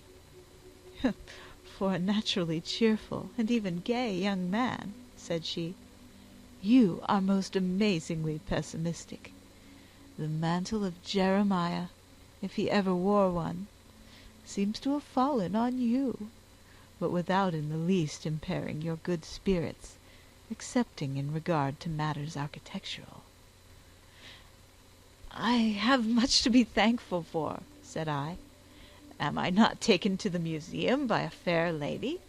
And does she not stay me with mummy cases and comfort me with crockery?" "Pottery," she corrected. And then, as we met a party of grave-looking women emerging from a side street, she said, "I suppose those are lady medical students." "Yes, on their way to the Royal Free Hospital. Note the gravity of their demeanor, and contrast it with the levity of the male student." "I was doing so," she answered, "and wondering why professional women are usually so much more serious than the men." "Perhaps," I suggested, "it is a matter of selection. A peculiar type of woman is attracted to the professions, whereas every man has to earn his living as a matter of course." "Yes, I dare say that is the explanation. This is our turning." We passed into Heathcote Street, at the end of which was an open gate giving entrance to one of those disused and metamorphosed burial grounds that are to be met with in the older districts of London, in which the dispossessed dead are jostled into corners to make room for the living. Many of the headstones were still standing, and others, displaced to make room for asphalted walks and seats, were ranged around by the walls, exhibiting inscriptions made meaningless by their removal. It was a pleasant enough place on this summer afternoon, contrasted with the dingy street whence we had come, though its grass was faded and yellow, and the twitter of the birds in the trees mingled with the hideous board-school drawl of the children who played around the seats and the few remaining tombs. "So this is the last resting place of the illustrious house of Bellingham," said I. "Yes, and we are not the only distinguished people who reside in this place. The daughter of no less a person than Richard Cromwell is buried here. The tomb is still standing. But perhaps you have been here before, and know it." "I don't think I have ever been here before, and yet there is something about the place that seems familiar." I looked around, cudgeling my brains for the key to the dimly reminiscent sensations that the place evoked, until suddenly I caught sight of a group of buildings away to the west, enclosed within a wall heightened by a wooden trellis. "Yes, of course!" I exclaimed. "I remember the place now. I have never been in this part before, but in that enclosure beyond, which opens at the end of Henrietta Street, there used to be, and may be still for all I know, a school of anatomy, at which I attended in my first year. In fact, I did my first dissection there." "There was a certain gruesome appropriateness in the position of the school," remarked Miss Bellingham.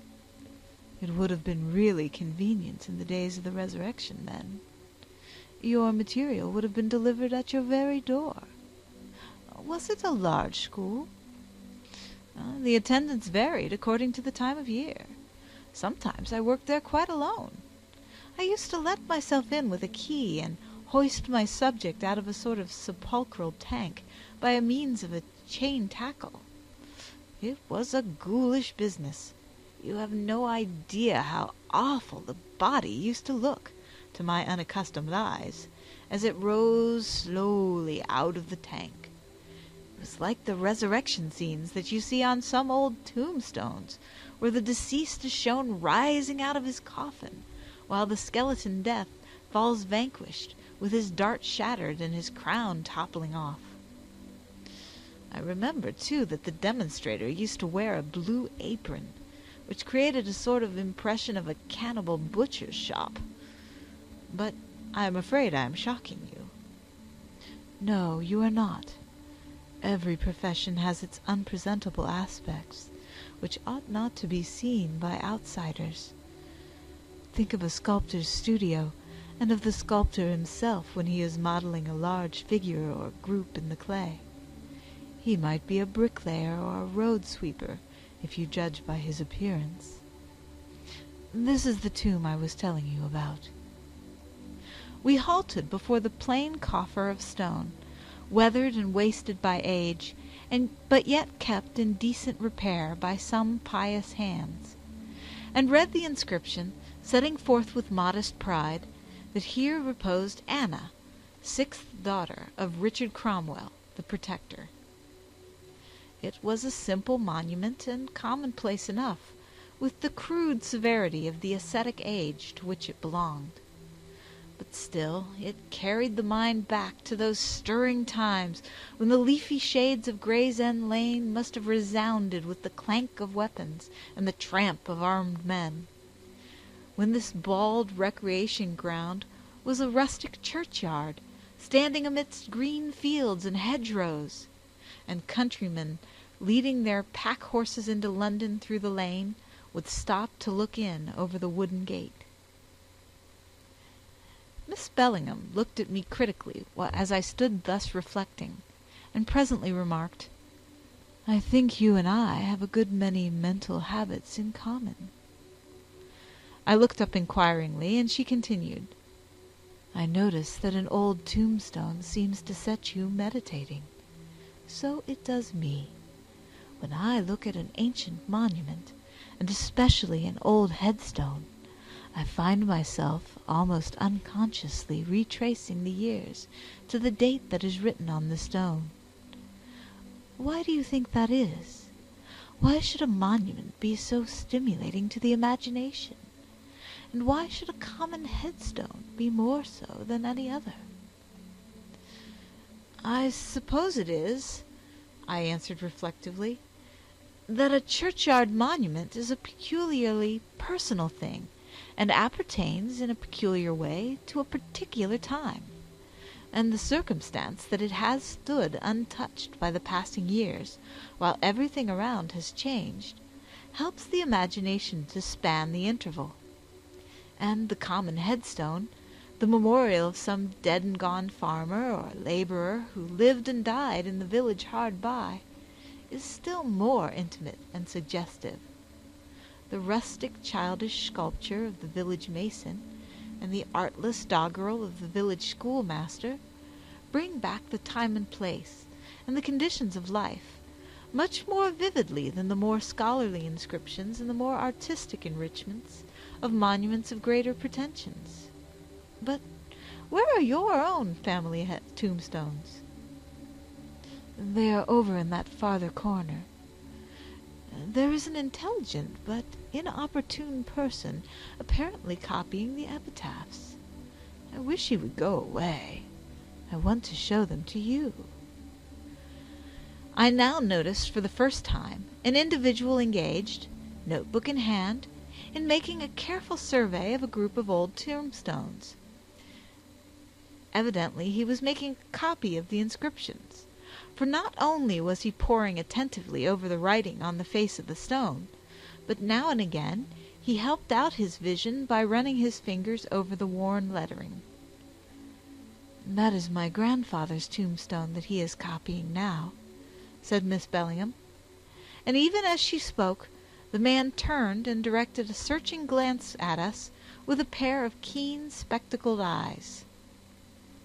Simultaneously we uttered an exclamation of surprise, for the investigator was Mr. Jellicoe. End of Chapter 15.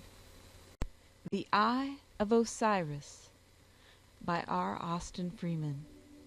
Chapter 16. O Artemidorus, farewell. Whether or not Mr. Jellicoe was surprised to see us, it is impossible to say.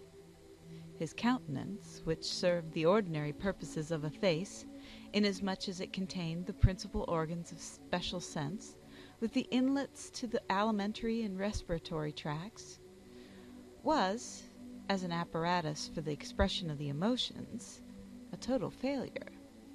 To a thought reader it would have been about as helpful as the face carved upon the handle of an umbrella, a comparison suggested perhaps by a certain resemblance to such an object. He advanced, holding his open notebook and pencil, and having saluted us with a stiff bow and an old-fashioned flourish of his hat, shook hands rheumatically and waited for us to speak. "This is an unexpected pleasure, Mr. Jellicoe," said Miss Bellingham. "It is very good of you to say so," he replied. "And quite a coincidence that we should all happen to come here on the same day." "A coincidence, certainly," he admitted. "And if we had all happened not to come, which must have occurred frequently, that also would have been a coincidence." "I suppose it would," said she. "But I hope we are not interrupting you." "Thank you, no. I had just finished when I had the pleasure of perceiving you." "You were making some notes in reference to the case, I imagine," said I. It was an impertinent question, put with malice aforethought, for the mere pleasure of hearing him evade it. "The case?" he repeated. "You are referring, perhaps, to Stevens versus the parish council?" "I think Dr. Barclay was referring to the case of my uncle's will," Miss Bellingham said quite gravely, though with a suspicious dimpling about the corners of the mouth.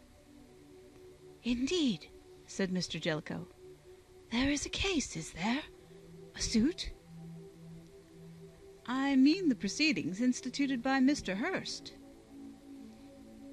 "Oh, but that was merely an application to the court, and is, moreover, finished and done with. At least, so I understand.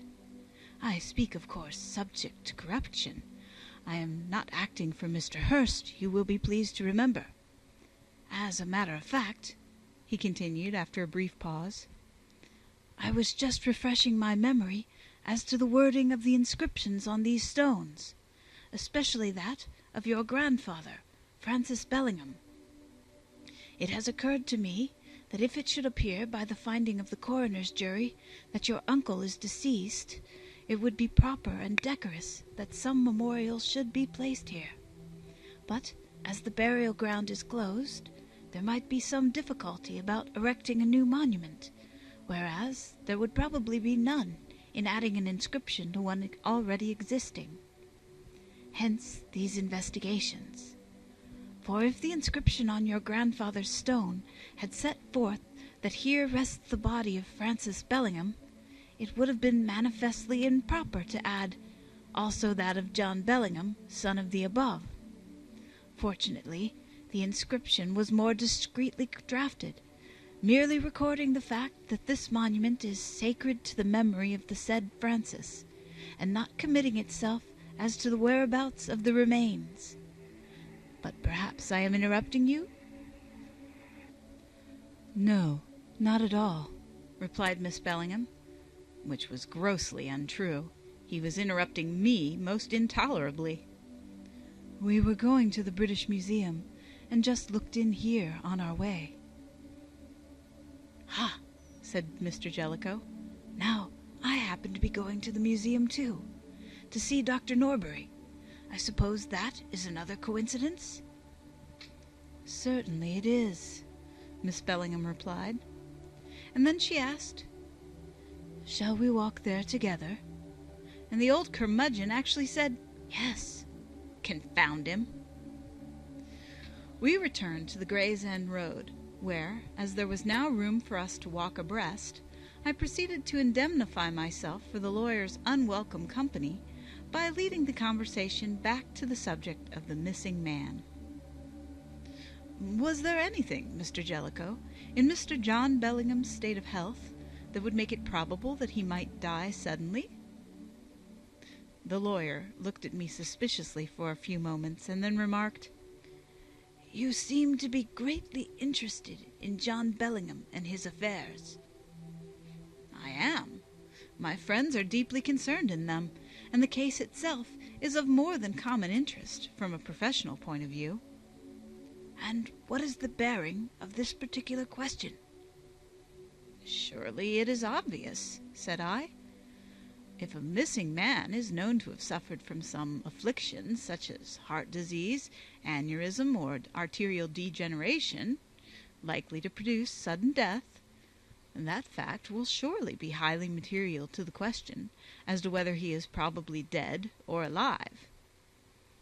"No doubt you are right," said Mr. Jellicoe. "I have little knowledge of medical affairs, but doubtless you are right. As to the question itself, I am Mr. Bellingham's lawyer, not his doctor. His health is a matter that lies outside my jurisdiction. But you heard my evidence in court to the effect that the testator appeared, to my untutored observation, to be a healthy man. I can say no more now."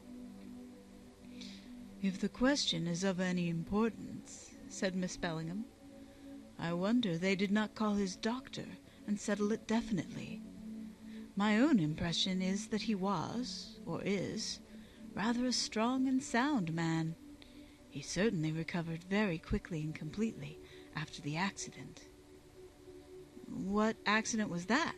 I asked. "Oh, hasn't my father told you? It occurred while he was staying with us. He slipped from a high curb and broke one of the bones of the left ankle. Somebody's fracture." "Potts?" "Yes, that was the name. Potts' fracture. And he broke both his kneecaps as well. Sir Morgan Bennet had to perform an operation, or he would have been a cripple for life. As it was, he was about again in a few weeks, apparently none the worse, excepting for a slight weakness of the left ankle." "Could he walk upstairs?" I asked. "Oh, yes, and play golf and ride a bicycle." "You are sure he broke both kneecaps?" "Quite sure. I remember that it was mentioned as an uncommon injury, and that Sir Morgan seemed quite pleased with him for doing it." "That sounds rather libelous, but I expect he was pleased with the result of the operation. He might well be." Here there was a brief lull in the conversation, and even as I was trying to think of a poser for Mr. Jellicoe, that gentleman took the opportunity to change the subject. "Are you going to the Egyptian rooms?" he asked. "No," replied Miss Bellingham. "We are going to look at the pottery." "Ancient or modern?" "The old Fulham ware is what chiefly interests us at present, that of the 17th century. I don't know whether you would call that ancient or modern." "Neither do I," said Mr. Jellicoe. "Antiquity and modernity are terms that have no fixed connotation.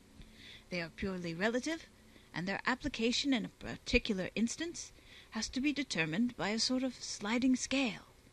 To a furniture collector, a Tudor chair or a Jacobean chest is ancient.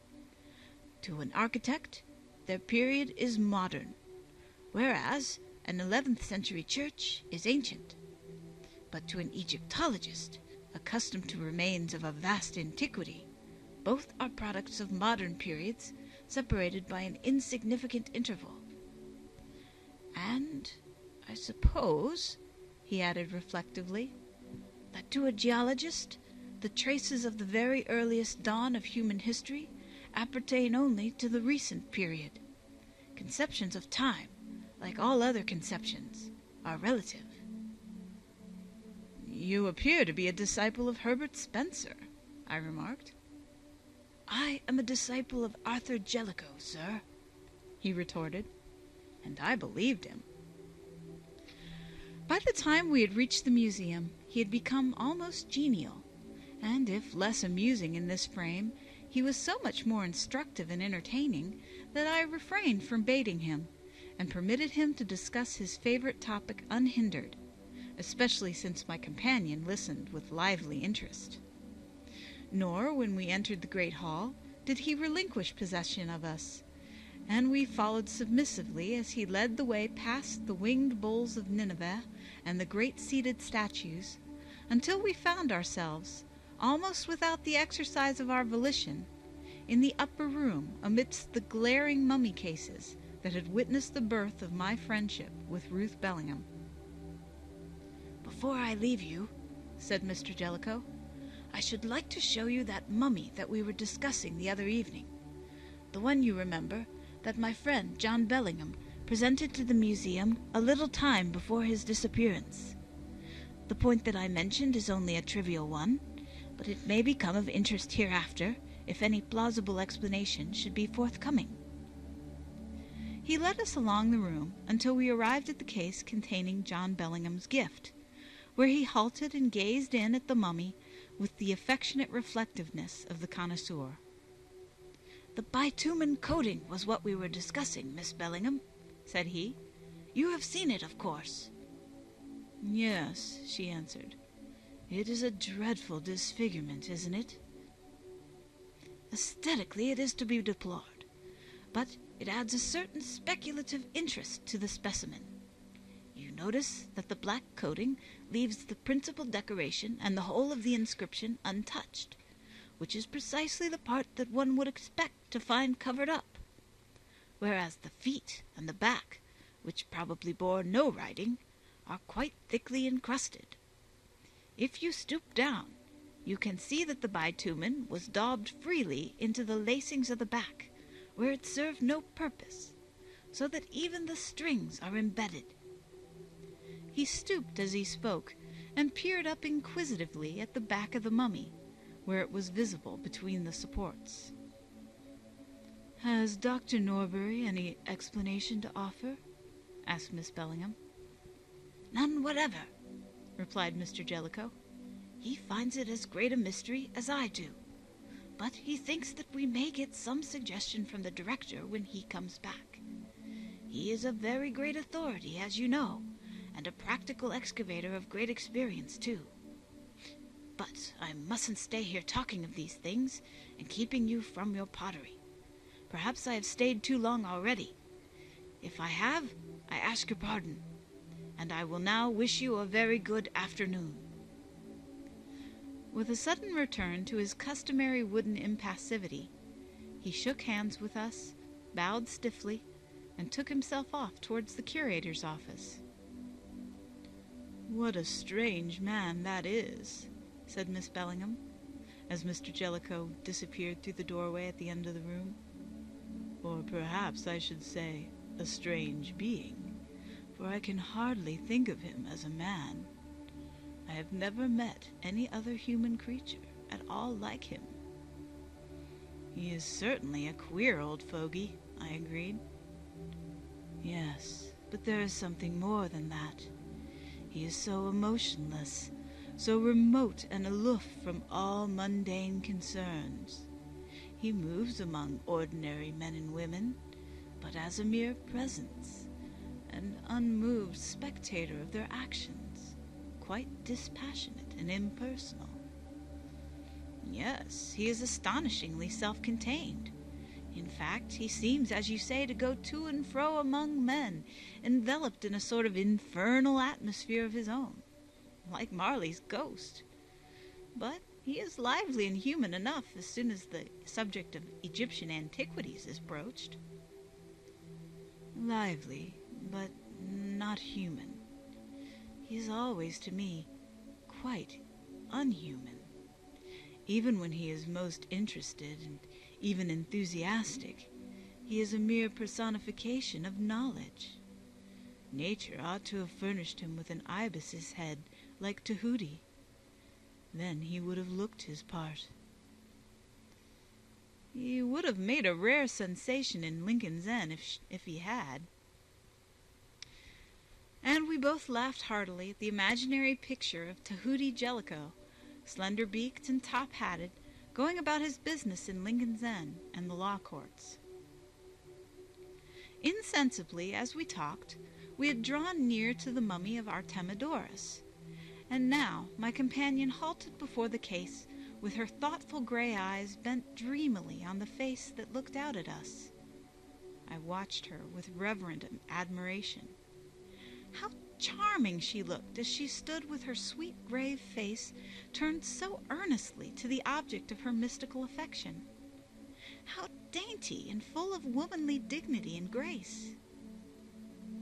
And then, suddenly, it was borne in upon me that a great change had come over her since the day of our first meeting.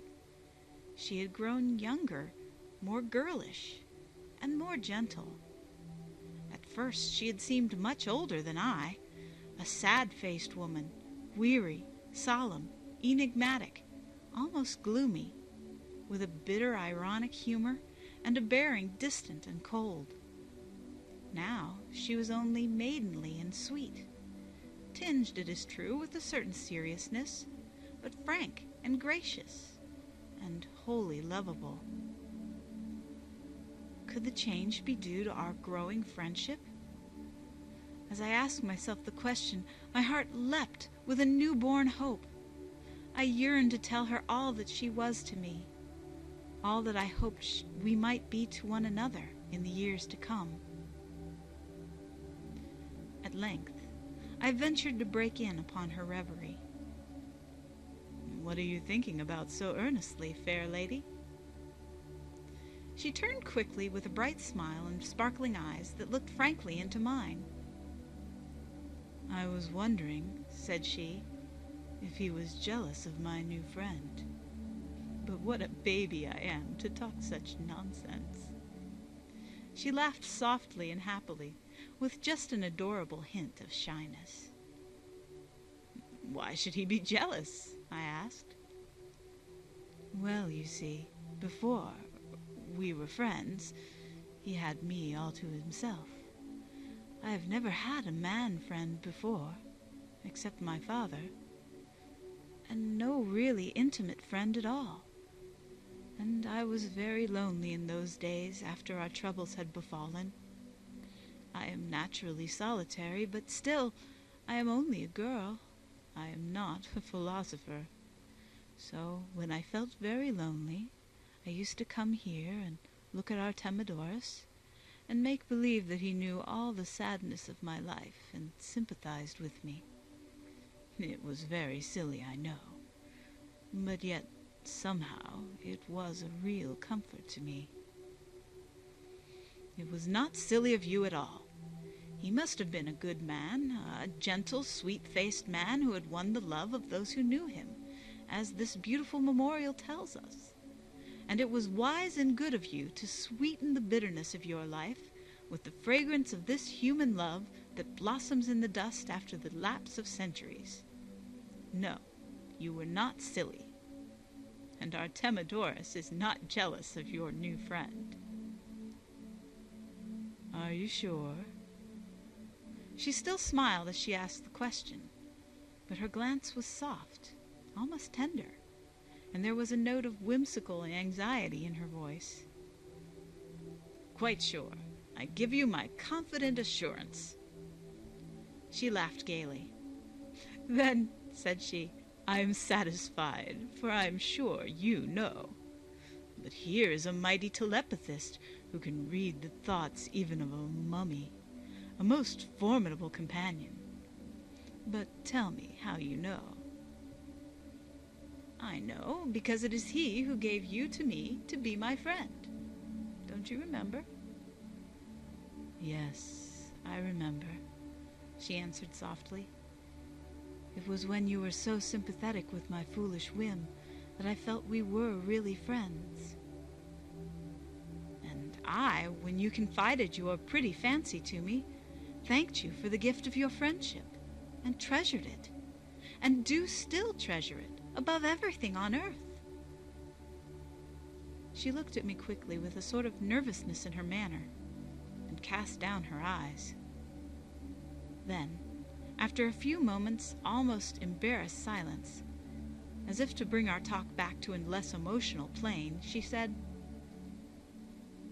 "Do you notice the curious way in which this memorial divides itself up into two distinct parts?" "How do you mean?" I asked, a little disconcerted by the sudden descent. "I mean that there is a part of it that is purely decorative, and a part that is expressive or emotional. You notice that the general design and scheme of decoration, although really Greek in feeling, follows rigidly the Egyptian conventions. But the portrait is entirely in the Greek manner, and when they came to that pathetic farewell, it had to be spoken in their own tongue, written in their own familiar characters." "Yes, I have noticed that, and admired the taste with which they have kept the inscription so inconspicuous, so as not to clash with the decoration. And in truth, An obtrusive inscription in Greek characters would have spoiled the consistency of the whole scheme. Yes, it would. She assented absently, as if she were thinking of something else, and once more gazed thoughtfully at the mummy. I watched her with deep content, noted the lovely contour of her cheek, the soft masses of hair that strayed ever so gracefully from her brow, and thought her the most wonderful creature that had ever trod the earth. Suddenly, she looked at me reflectively. "I wonder," she said, "what made me tell you about Artemidorus. It was a rather silly, childish sort of make-believe, and I wouldn't have told anyone else for the world, not even my father. How did I know that you would sympathize and understand?" She asked the question in all simplicity, with her serious gray eyes looking inquiringly into mine. And the answer came to me in a flash, with the beating of my own heart. "I will tell you how you knew, Ruth," I whispered passionately. "It was because I loved you more than anyone in the world has ever loved you, and you felt my love in your heart and called it sympathy." I stopped short, for she had blushed scarlet and then turned deathly pale, and now she looked at me wildly, almost with terror. "Have I shocked you, Ruth, dearest?" I exclaimed penitently. "Have I spoken too soon? If I have, forgive me, but I had to tell you. I have been eating my heart out for love of you for I don't know how long. I think I have loved you from the first day we met. Perhaps I shouldn't have spoken yet, but Ruth, dear, if you only knew what a sweet girl you are, you wouldn't blame me." "I don't blame you," she said, almost in a whisper. "I blame myself. I have been a bad friend to you, who have been so loyal and loving to me. I ought not to have let this happen. For it can't be, Paul. I can't say what you want me to say. We can never be anything more to one another than friends."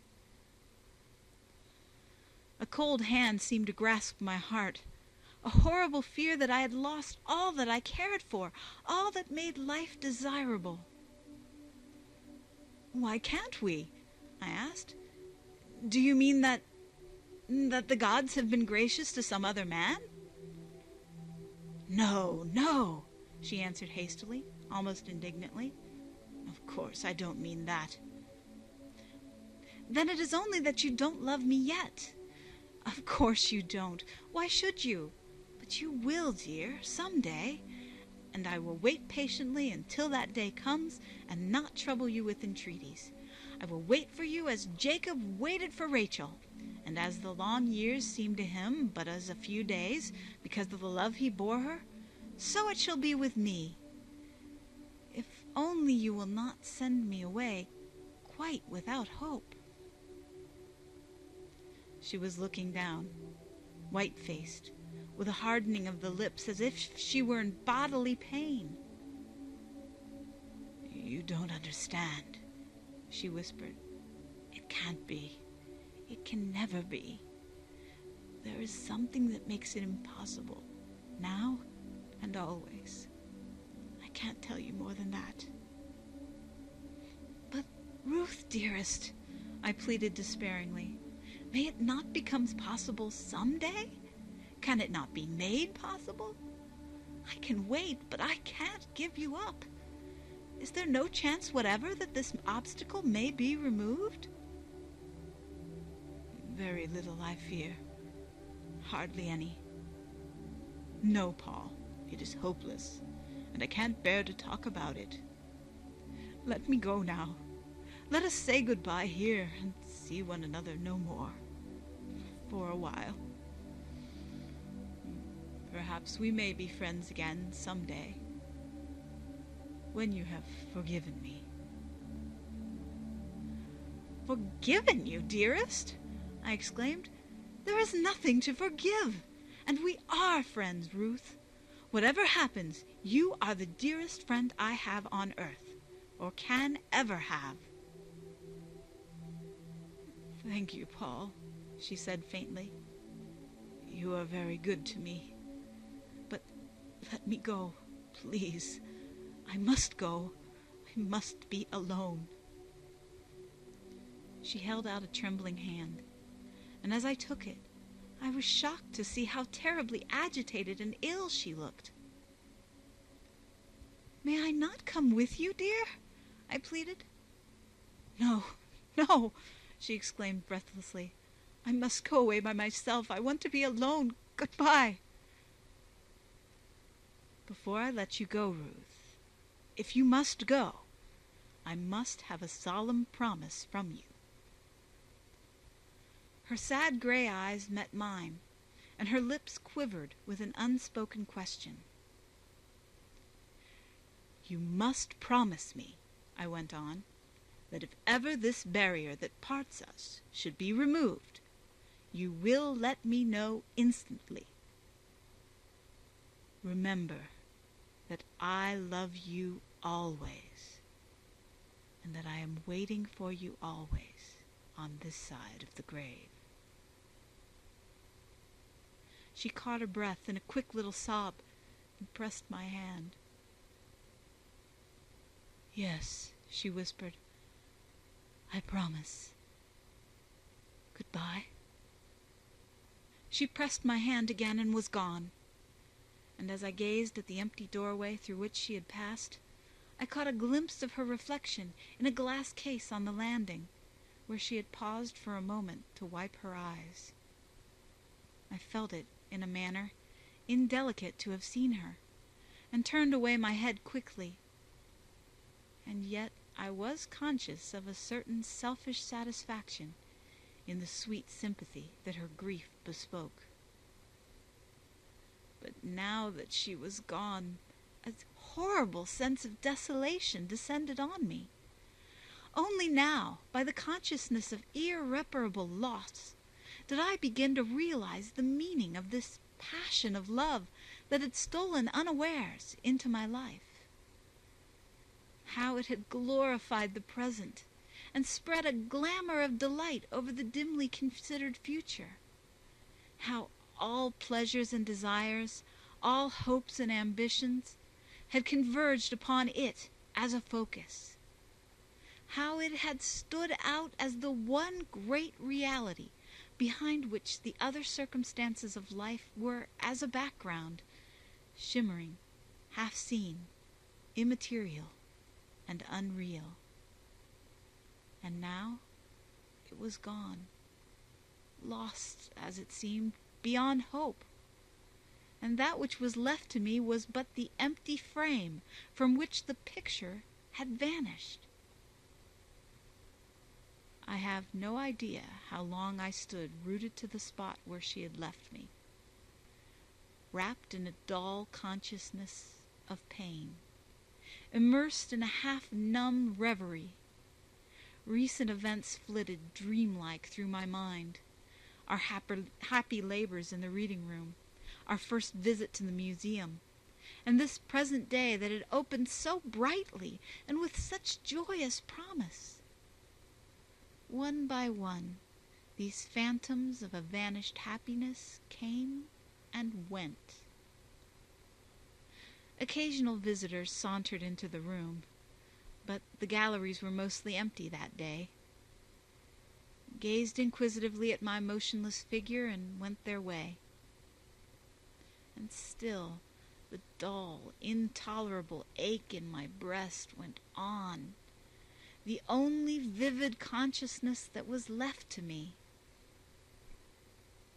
Presently, I raised my eyes and met those of the portrait. The sweet, pensive face of the old Greek settler looked out at me wistfully, as though he would offer comfort, as though he would tell me that he too had known sorrow when he lived his life in the sunny Fayum. And a subtle consolation, like the faint scent of old rose leaves, seemed to exhale from that friendly face that had looked on the birth of my happiness, and had seen it wither and fade. I turned away at last with a silent farewell, and when I looked back, he seemed to speed me on my way with gentle valediction. End of chapter 16.